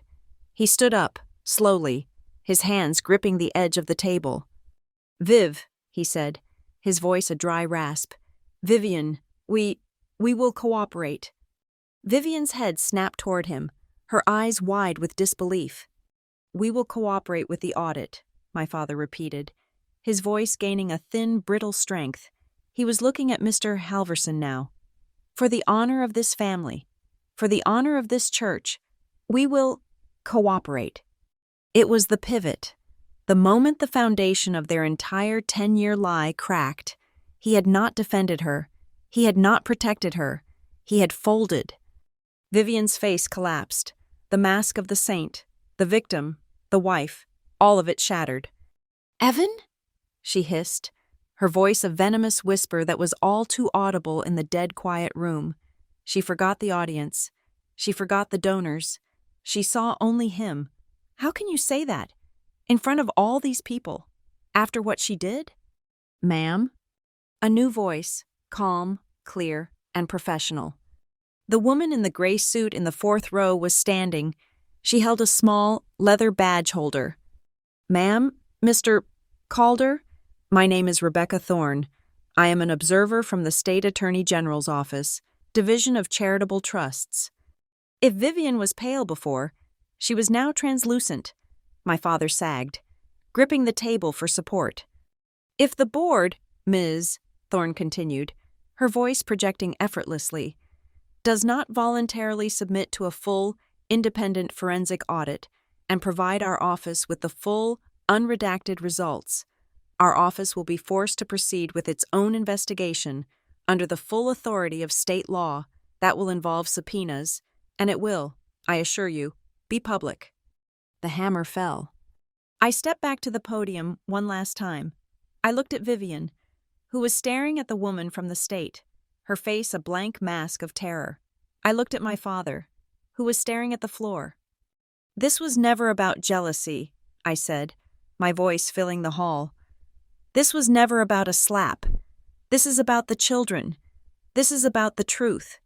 Transparency doesn't frighten honest people. It only frightens those with something to hide. I close my laptop. The audit begins now. The night following the meeting was not quiet. It was a different kind of loud. The silence of the town hall had been replaced by the high electronic whine in my hotel room. The audit was set. The state was observing. The machine I had built was now rolling forward on its own, and the silence was the sound of its gears catching. The clock on the bedside table read 10:17 p.m. when my phone lit up. Not with a call, but a message. From a platform Vivian and I had never used to speak, a social media direct message. Her profile picture, a professionally lit portrait of her smiling at the last gala, was incongruous with the words, "Maeve, this has gone far enough." I stared at the text. It was the first time she had initiated contact with me, as an equal, in 10 years. "This is not what you think. This is family. We can stop this. You don't have to destroy your father. We can find an arrangement, a quiet one. You call off this audit, and we can find a way to share the peace. Just tell me what you want." My stomach turned.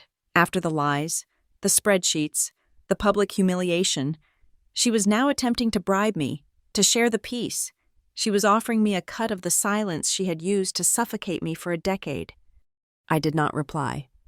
At 10:34 p.m., the phone rang, a blocked number.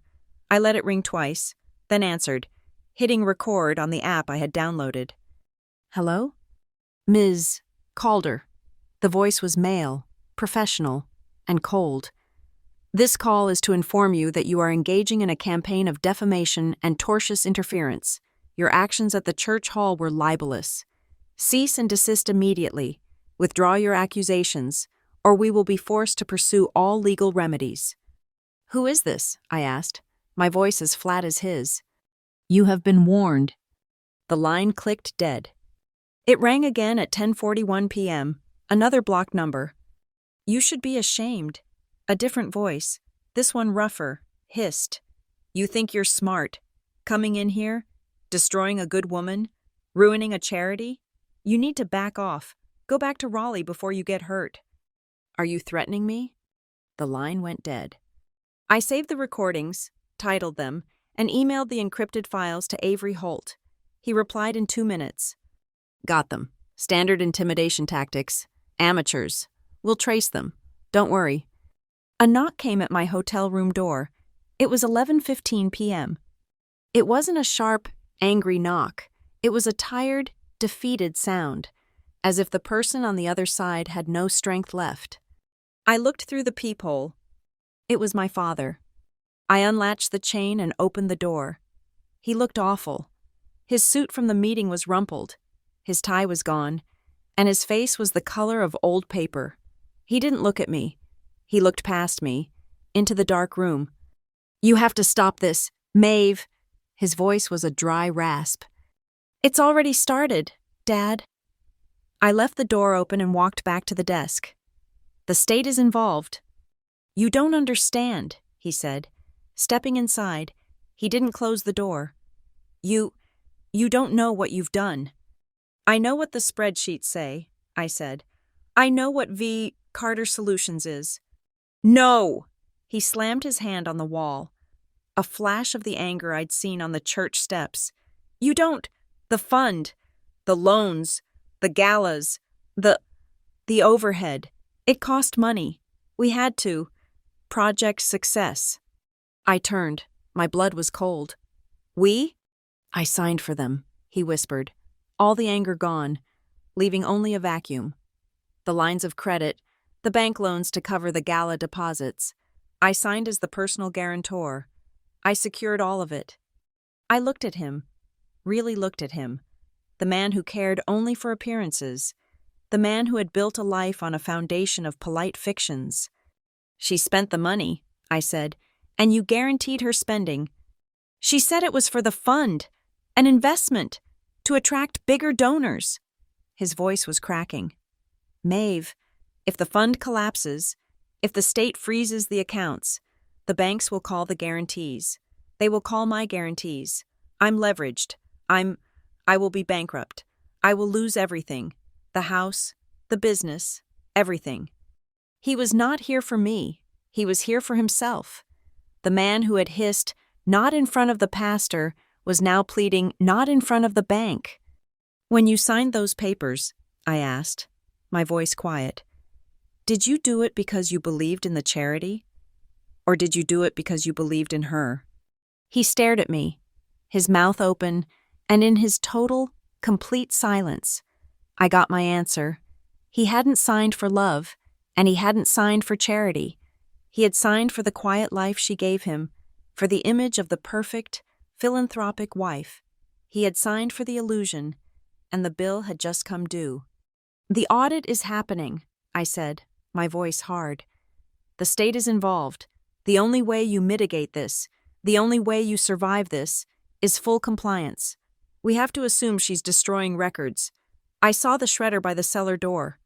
He looked confused. "I need the key to the cellar. Dad, we need to secure the physical records, what's left of them, before she burns the house down. It's the only way to show you're cooperating." He shook his head, looking pathetic. "I don't have it." "What do you mean? You don't have it? It's your house." "I don't have it," he repeated, his voice hollow. I've never been down there, not in 10 years. She said it was just old things, my first wife's things. She said she was preserving them. She holds the key. She always holds the key." He turned and walked out of the open door, a ghost leaving a grave. The clock ticked, 12:30 a.m. I couldn't sleep. A locked cellar, a key I didn't have. I thought back, the vestry, the safe, the little black notebook. I called Mrs. Kincaid. "Mrs. Kincaid," I said, when she picked up, her voice thick with sleep. "I am so sorry to call this late. It's Maeve Calder. It's important.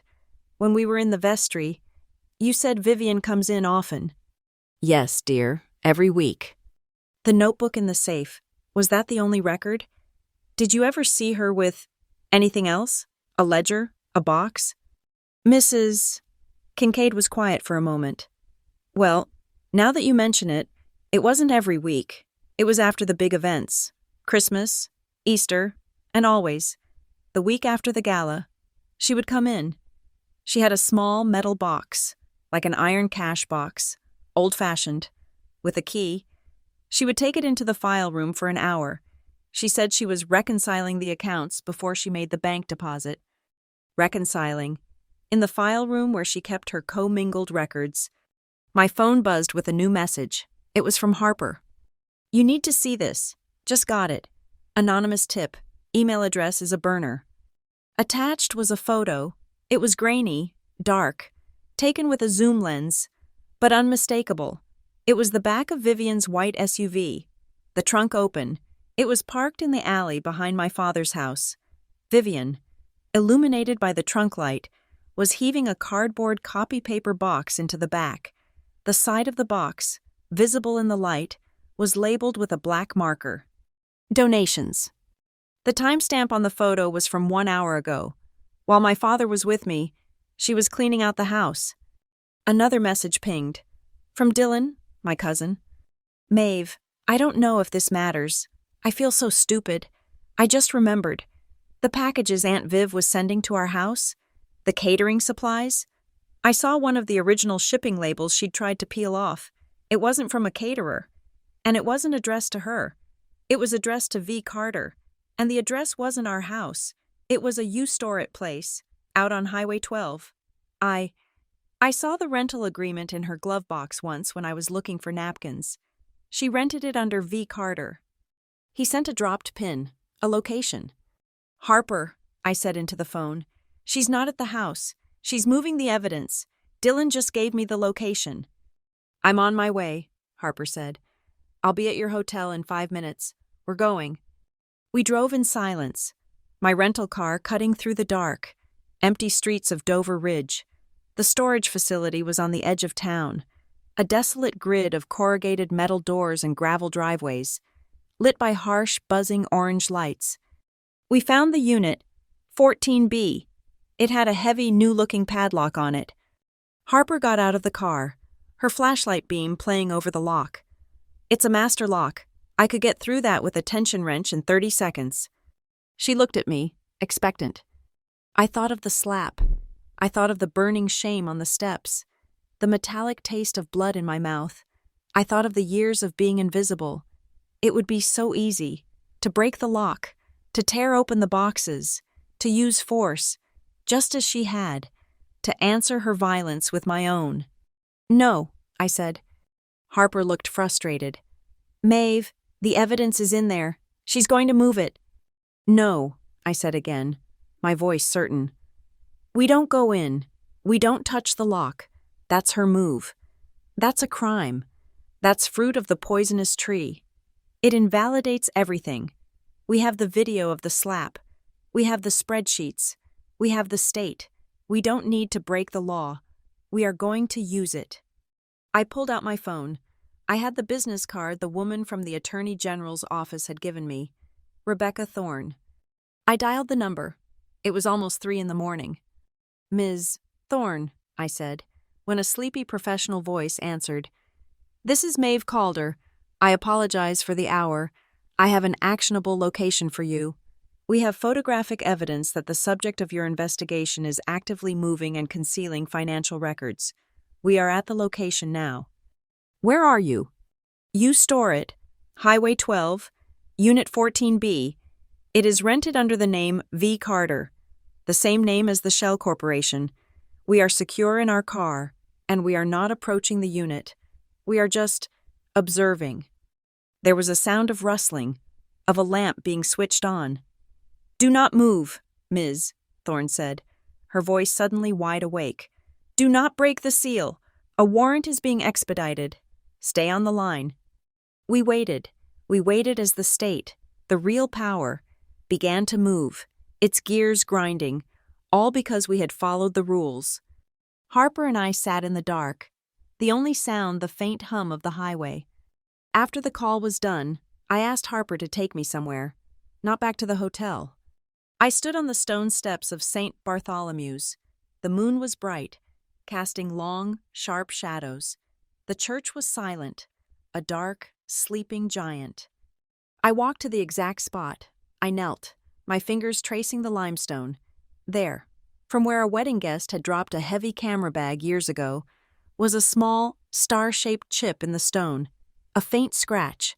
I had noticed it right after the slap, as I was tasting blood and cataloging my witnesses.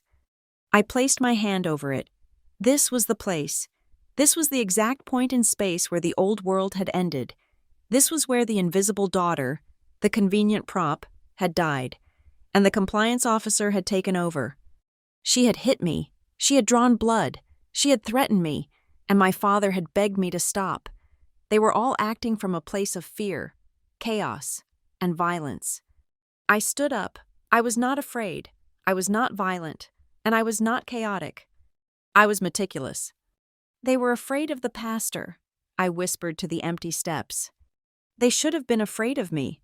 The warrant was executed at dawn. The air was cold, sharp, and unforgiving. Rebecca Thorne, the woman from the Attorney General's office, had shed her observer's persona. She was now clearly in command, flanked by 2 state investigators and 2 local police officers who were there to keep the peace and execute the entry. I was there. Avery Holt, Harper's lawyer, stood beside Harper, who had her notebook ready. I had made one request of Ms. Thorne, which she had granted. Father Brennan and Mrs. Kincaid were also present. They stood apart from us, near the edge of the driveway, their faces pale. They were not here as investigators. They were here as witnesses. They were the moral center, the proxies for the community that had been defrauded. This is Unit 14B, Thorne said, her voice cutting the morning quiet. She handed the bolt cutters to one of the officers. Rented to a V. Carter. The officer snapped the new, heavy padlock Vivian had placed. The sound was like a gunshot. He rolled up the corrugated metal door. The shriek of the metal was the only sound. The unit was dark. The investigators clicked on heavy flashlights. The beams cut through the musty air, illuminating not a wall of life-saving formula, but a cramped, chaotic, and carefully curated museum of fraud. The investigators began their work with a cold, methodical precision. It was an autopsy. Item 1, one investigator said, his voice flat. 1 case, 12 bottles, Chateau Margaux, 1995, approximate value, $9,000. Harper wrote furiously. Father Brennan closed his eyes. They moved deeper. There, in the back, were the cardboard boxes, labeled donations. The investigator sliced one open with a utility knife. It was not full of cash. It was full of high-end silk tablecloths, the kind used for gala banquets. The next box contained hundreds of small, engraved crystal favors. The next was full of invoices, thick stacks of them, from party rental companies, caterers, and florists. "We have a rack," the second investigator called. "Clothing." They pulled it forward. It was a long rack of designer gowns, each in a plastic sheath, ball gowns, cocktail dresses. In the very back corner, they found the milk. It was a single, small stack of cases, perhaps 30 cans of formula in total. A small, defeated-looking pile, dwarfed by 3 cases of champagne stacked right next to it. The investigator picked up a can, checked the bottom. "This batch expired 6 months ago," he said, and tossed it back.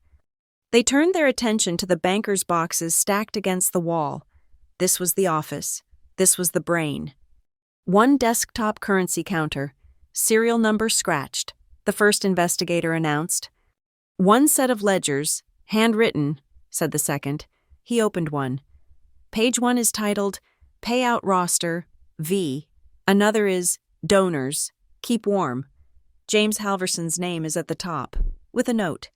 $75,000 goal next quarter, personal touch. Mr. Halverson, who was not present, had his rage validated in absentia. Then they found the binder.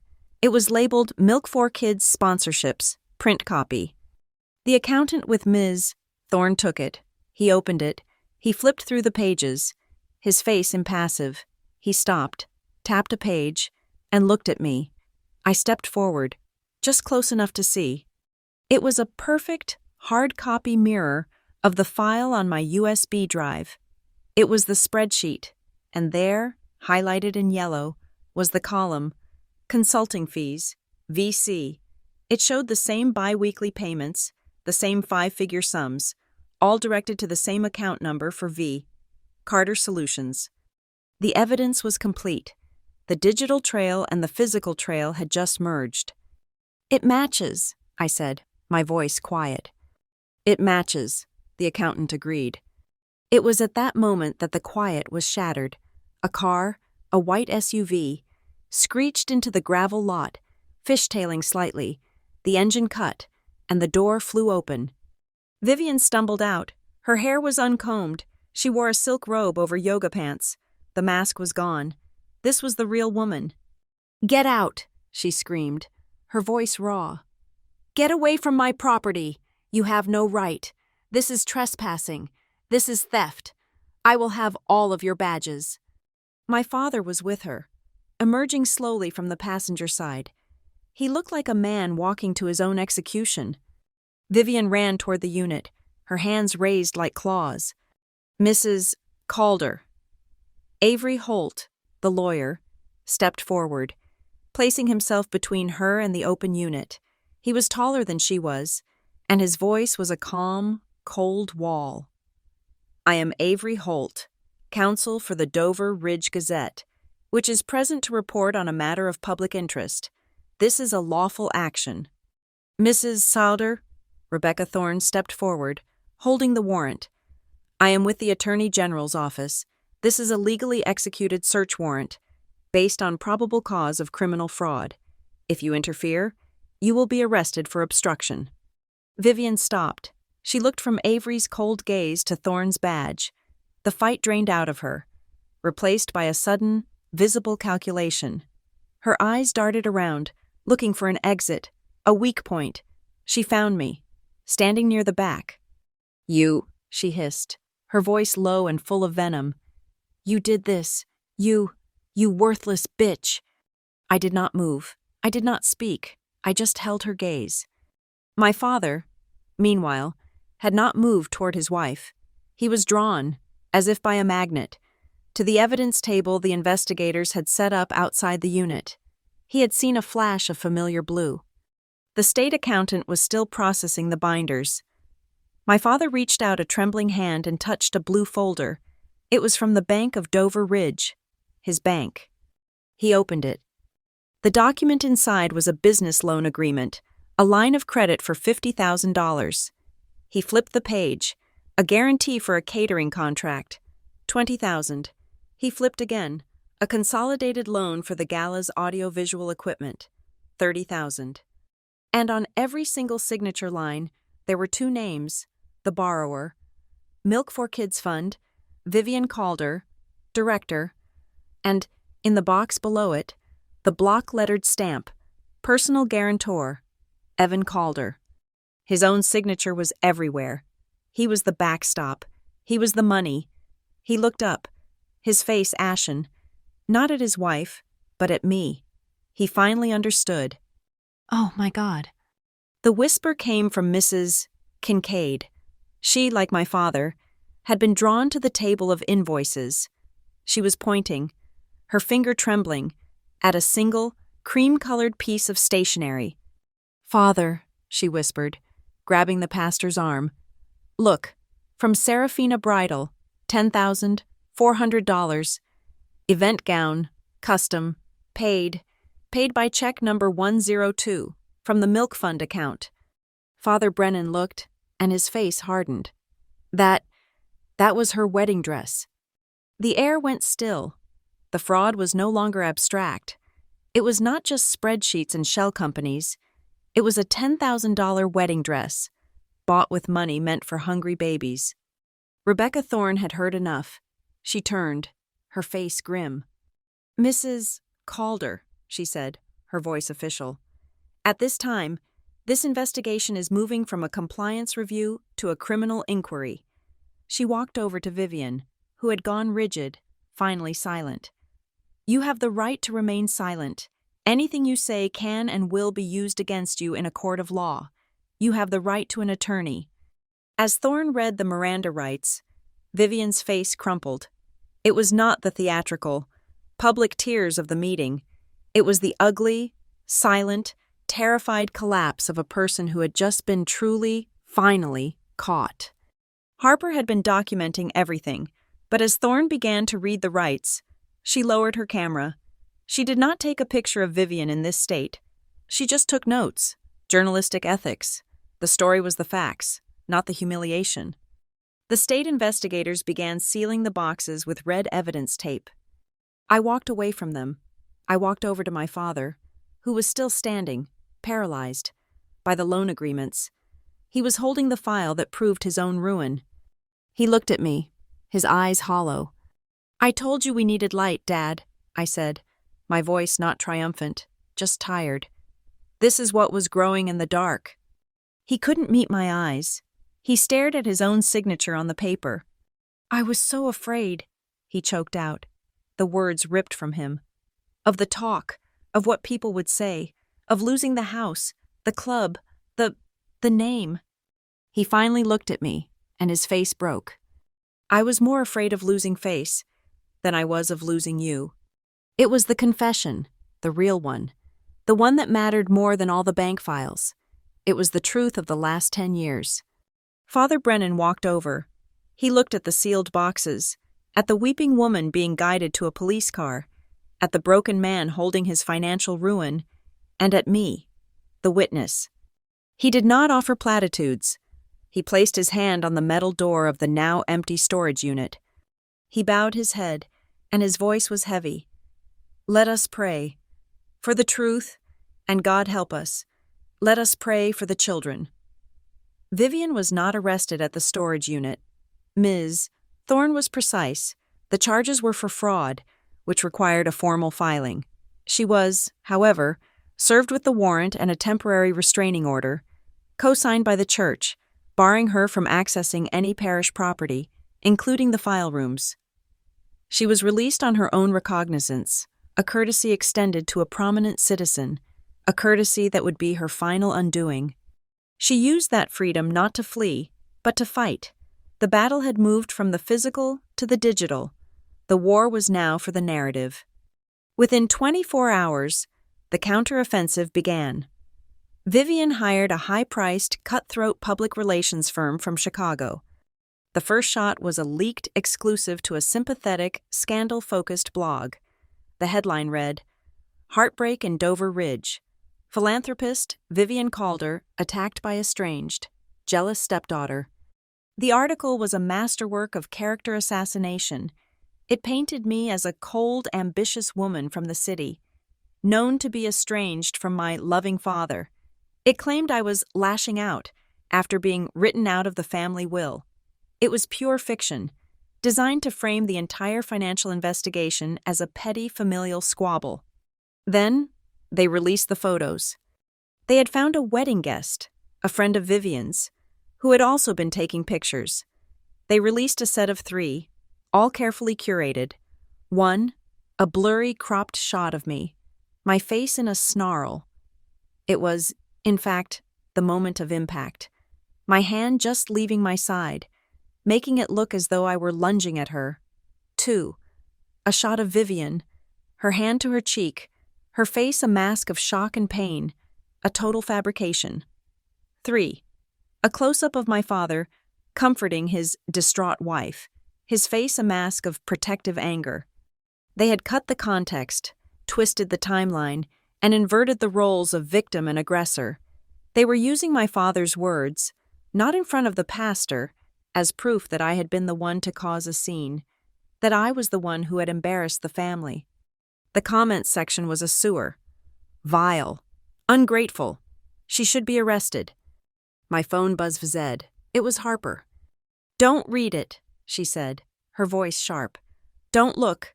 Don't respond. We are responding. Avery is clearing the final copy. Our story drops in 1 hour." At noon, the Dover Ridge Gazette's website updated. Harper's piece was not a counterattack. It was an execution. The headline was cold, factual, and damning. Milk Fund probe. State investigates. V. Carter Solutions seizes assets and reviews video of assault. Harper did not use a single anonymous source. She did not engage in speculation. She built her story, piece by piece, with the evidence. Her first exhibit, the pie chart I had shown at the meeting, 12% for milk, 38% for consulting. Her second exhibit, a scanned copy of the invoice for the $10,000 wedding dress, paid from the fund's account. Her third exhibit, a link to the state business registry for V. Carter Solutions, showing its owner as V. Carter and its address as a PEO box. Her fourth exhibit, a link to the state registry for Dover Ridge Premier Events, showing its owner as Robert Thorne. Her fifth exhibit, a clear, undoctored screenshot from the church security camera. It was the frame after the slap. My head snapped to the side, Vivian's hand still in the air. The caption was simple. Still image from St. Bartholomew's security footage, 10:58 a.m., Sunday. She did not use the video of my father. She did not need to. Avery had advised that the audio was more powerful and more damning, if held in reserve for a legal proceeding. Harper's article was not a personal smear. It was a journalistic autopsy, complete with receipts. It was the truth, and it cut through Vivian's PR campaign like a scalpel. The effect was immediate. The Milk for Dover Ridge Kids Fund, the one that had no formal board of directors, only a committee of Vivian's friends, imploded. The church hall was booked for an emergency session. 3 of the committee members, all wives of local businessmen, tendered their resignations via email before the meeting even started. The remaining 2, along with Father Brennan, were met by Mr. Halverson, the now furious benefactor. "The fund is toxic," Halverson stated, his voice booming. "I propose we dissolve it and hand the remaining assets over to a court-appointed receiver." The ground was crumbling under Vivian's feet. But the most significant move did not happen in the meeting. It happened at my hotel. My father appeared at my door again. He was not the broken ghost from the night before. He was still pale, still ruined, but he was wearing a fresh suit, and his tie was straight. He looked like a man who had made a decision. "I am on my way to the bank," he said, his voice clear, though it cost him an obvious effort. "Okay," I said, waiting. "I am meeting with them to discuss the guarantees. I am liquidating the stock portfolio. I am putting the house on the market." "Dad." "No," he held up a hand. "It's the only way. To make it right. To cover what was taken. It won't be enough, but it's the start. I am accepting the consequences." He looked at me, his eyes finally meeting mine, holding them. "I read Harper's article, and I read that other thing, the lies, the pictures." He took a shaky breath. "I let this happen. My fear of what people would think. My weakness. I let her do this. I let her do what she did to you, on those steps. I am responsible for my part in this," he said, the words sounding foreign, painful. "I'm going to the bank, and then I am going to the Attorney General's office to give a voluntary statement." He was cutting the cord. He was choosing, for the first time in a decade, the truth over the image. He was choosing ruin over the lie. Vivian, meanwhile, was playing her last card. She tried to blame the accountant. Her new lawyer released a statement claiming Ms.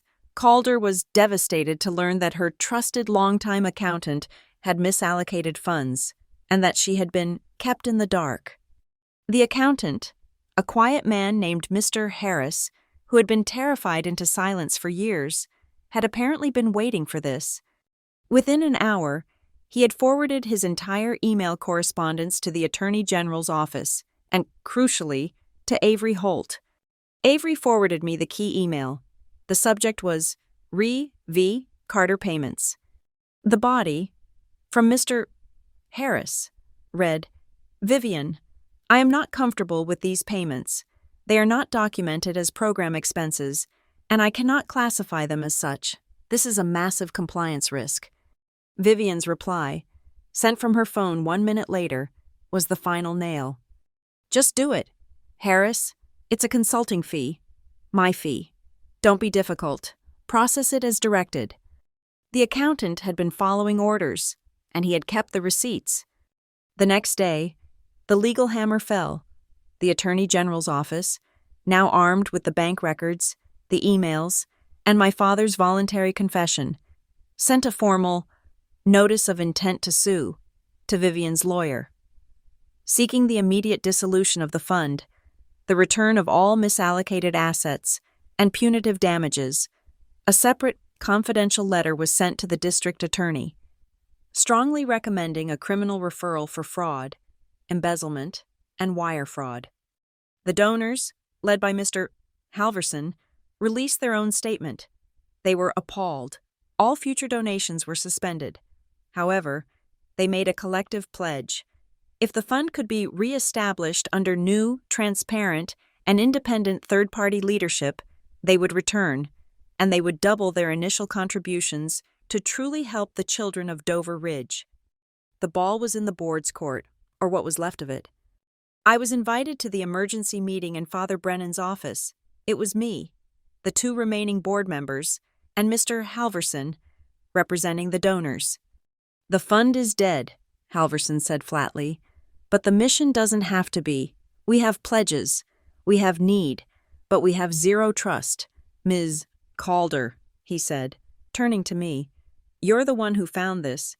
You're the compliance expert. What do you propose?" I had the plan ready. I had written it that morning. "You don't dissolve," I said. "You reform. It's faster, and it preserves the nonprofit status. I call it the Clean Slate Protocol." I laid it out. 1. A full, independent forensic audit, the results of which will be made public on the church website. 2. All funds recovered from the civil suit will be used to reimburse the donors, starting with the largest. 3. The consulting fee and gala budget lines are permanently erased. All administrative costs are capped at 10% by bylaw. 4. We establish an actual physical milk pantry right here in the church basement, the one Vivian kept locked. We will post a public inventory weekly. Halverson nodded, liking what he heard. The board members looked relieved. It's a good plan, one of them said. But who? Who runs it? Who do we trust to do this? They all looked at me. We need you to oversee this, Ms. Calder, Halverson said. We need you to be the interim, unpaid advisor, the one who executes this turnaround. It's the only way the donors will come back. We trust you. I had expected this. I will, I said. I will stay in Dover Ridge, and I will execute the clean slate protocol on one non-negotiable condition. Anything, said Halverson. Vivian Calder signs her full, immediate, and permanent resignation from this board and from any and all association with this fund by 5 p.m. today, or the deal is off, and I walk. A phone was slid across the table. Make the call. The call was made. Vivian's lawyer was put on speakerphone. The terms were relayed. I could hear her tinny, furious voice in the background. She was screaming. Then, the lawyer came back on. She will agree, he said, his voice heavy with defeat, in exchange for a quiet exit. She gets no exit, Halverson growled. No, I said. She's already getting one. The resignation. That's all. Tell her to sign. I left the meeting while they waited for the fax. I was walking down the hall, past the sanctuary, when I heard my name. Maeve. Vivian was there. She had been waiting. She looked ravaged. Her expensive clothes were hanging off her, and her eyes were two burning coals of hate. She must have driven here the second she hung up with her lawyer. You got what you wanted, she spat, her voice a low, ugly rasp. You took it all. I didn't take anything, I said. I just turned on the lights. She stepped closer, her perfume a sour, cloying wave. You think this is a victory? You've destroyed your father. You've destroyed your family. You will never have this family. You will never be a part of it. She smiled, a cold, cracked, triumphant smile. She thought this was my goal. She thought this was all about her, about my father, about the family she had stolen. I looked at her, at this broken, desperate woman who had built a life out of paper and lies. Vivian, I said, and my voice was not angry, it was just finished. A family is not a company you take over, it's not a trophy you win, and it's not a prize you can keep by locking other people out. I stepped past her. I don't want this family. I just wanted the truth, and I'm going to go get those children their milk. I left her standing in the hallway. The gotje thuitin of her fairy tale world shattered all around her. The civil hearing was not a dramatic criminal trial, but in its own way, it was more final. It was held in the county administrative building, a room painted a dull beige, smelling of floor wax and old paper, but the evidence was colorful. Rebecca Thorne, for the state, presented the case. She did not raise her voice. She simply presented the exhibits. Exhibit A, the binders from the storage unit. Exhibit B, the invoice for the $10,400 wedding dress. Exhibit C, the complete, annotated Milk for Kids sponsorship XLSX file. Exhibit D, the email from Mr. Harris, the accountant, and Vivian's explicit reply. Just do it, Harris. The video of the slap was entered into the record, but the judge, a pragmatic woman named Judge Miles, seemed most moved by the spreadsheets. It was the cold, undeniable mathematics of the theft. Vivian was there, with her lawyer. She was silent. The PR campaign had failed. The accountant had turned. Her husband had confessed. There were no cards left to play. The judgment was swift. Judge Miles accepted the consent decree negotiated between the state and Vivian's counsel. This court, she read, her voice flat, finds a pattern of gross mismanagement and fraudulent self-dealing. The Milk for Dover Ridge Kids Fund was placed under state receivership, subject to 24 months of mandatory oversight. Vivian Calder was permanently barred from serving as a director or officer of any nonprofit organization in the state. For life, she was ordered to pay full restitution for all funds classified under V. Carter Solutions, totaling over $300,000, and an additional punitive fine. My father's assets, already liquidated, would cover most of it. His ruin was the price of her fraud. Vivian stood to sign the agreement. She wore black, as if attending her own funeral. Her face was a blank, powdered mask. She signed the paper, her signature a sharp, angry slash.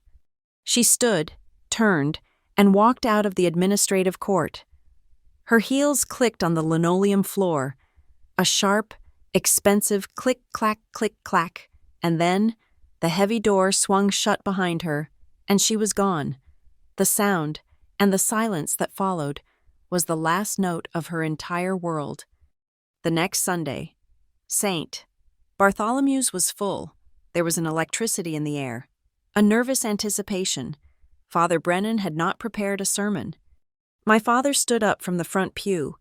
He walked not to the podium, but to the center of the aisle, right below the altar. He was alone.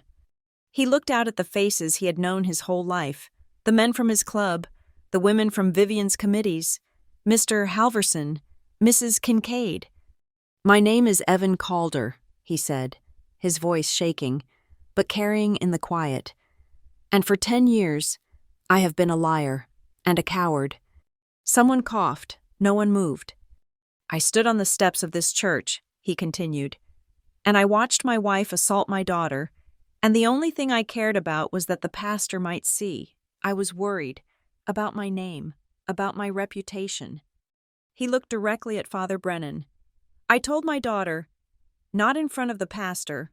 Today, I want to say, I am sorry, right here, in front of the pastor, in front of this congregation, and in front of God. I am sorry."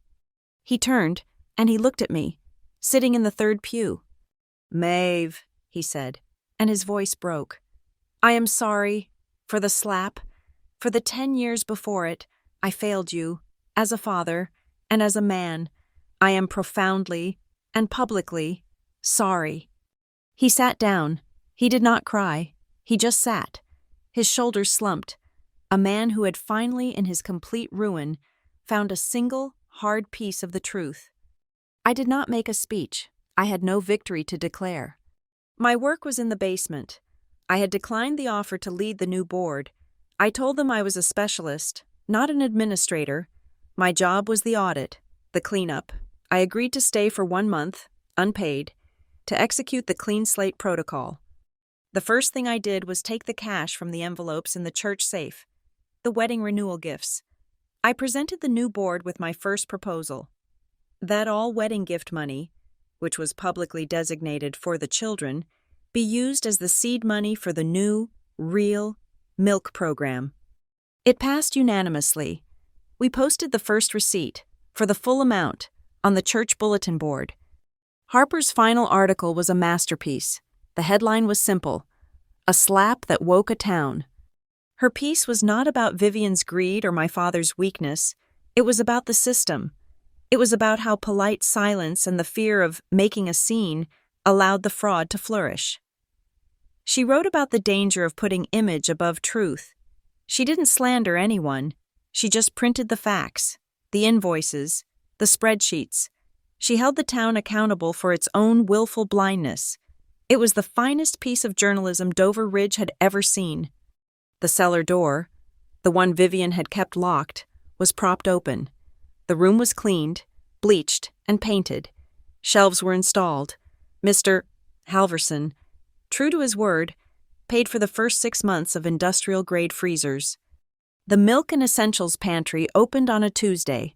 We had posted the inventory on the church website, just as I'd planned. 10 cases of formula, 20 gallons of whole milk, diapers, wipes. At first, no one came. They were skeptical.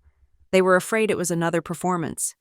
Then, 2 young mothers, pushing strollers, came. They walked in tentatively. Mrs. Kincaid, who was volunteering as the registrar, did not ask them for a donation. She did not ask them to prove their poverty. She just checked their names off a list. They left, their stroller baskets full, their faces a mixture of relief and disbelief. By the end of the week, the inventory was gone. We posted the new order, and the next week, the line was longer. It was working. My month was up. I packed my small bag at the hotel, the same bag I had arrived with. I drove back to Raleigh. I returned to Northline Therapeutics. I returned to my quiet apartment, my desk, my meticulous work of tracing data and ensuring compliance. I returned to my dog, a scruffy terrier mix who only cared if I had treats. I returned to my friends, the family I had chosen, the ones who had been texting me. "Are you okay?" And "We are here," for the entire month. Life resumed. I worked. I took my dog to the park. I drank coffee. I lived. 6 months later, on a Saturday, my doorbell rang. It was my father. He was not the man I had known. He had sold the house. He lived in a small condominium across town. He had lost, by his own count, 80% of his net worth. He looked older, thinner, but his eyes were clear. He was standing on my doorstep, holding a small paper bag. I was in Raleigh," he said, "for a job interview." He hadn't just used his key. He hadn't just walked in. He had flown to my city, come to my building, and rung the bell. "Hi, Dad," I said. "Come on in." It was not the restoration of an old relationship. It was the beginning of a new one, a small, quiet, and honest one. He had learned to knock. It was a small lesson, but it was the right one.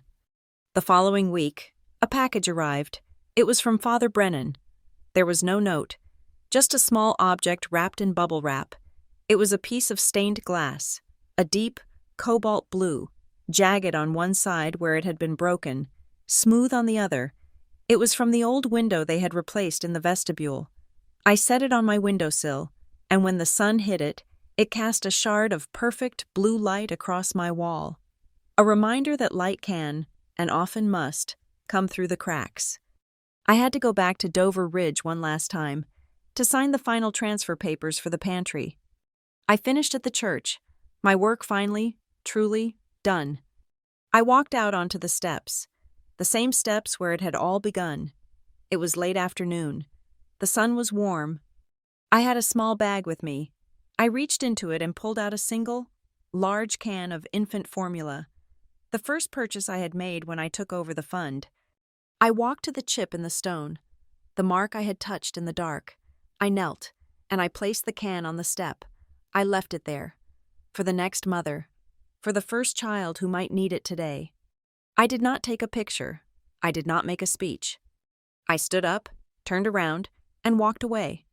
It was never about the pastor. It was only ever about the truth.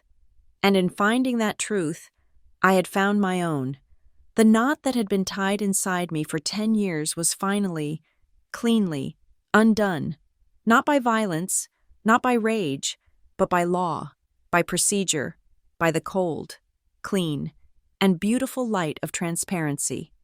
This was the cleanest revenge, and I was no longer afraid of anything.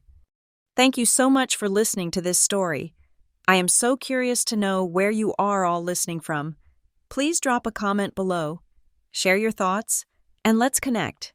If you enjoyed this, please subscribe to Lila Revenge Stories, like this video, and show your support by hitting that hype button so more people can hear this story.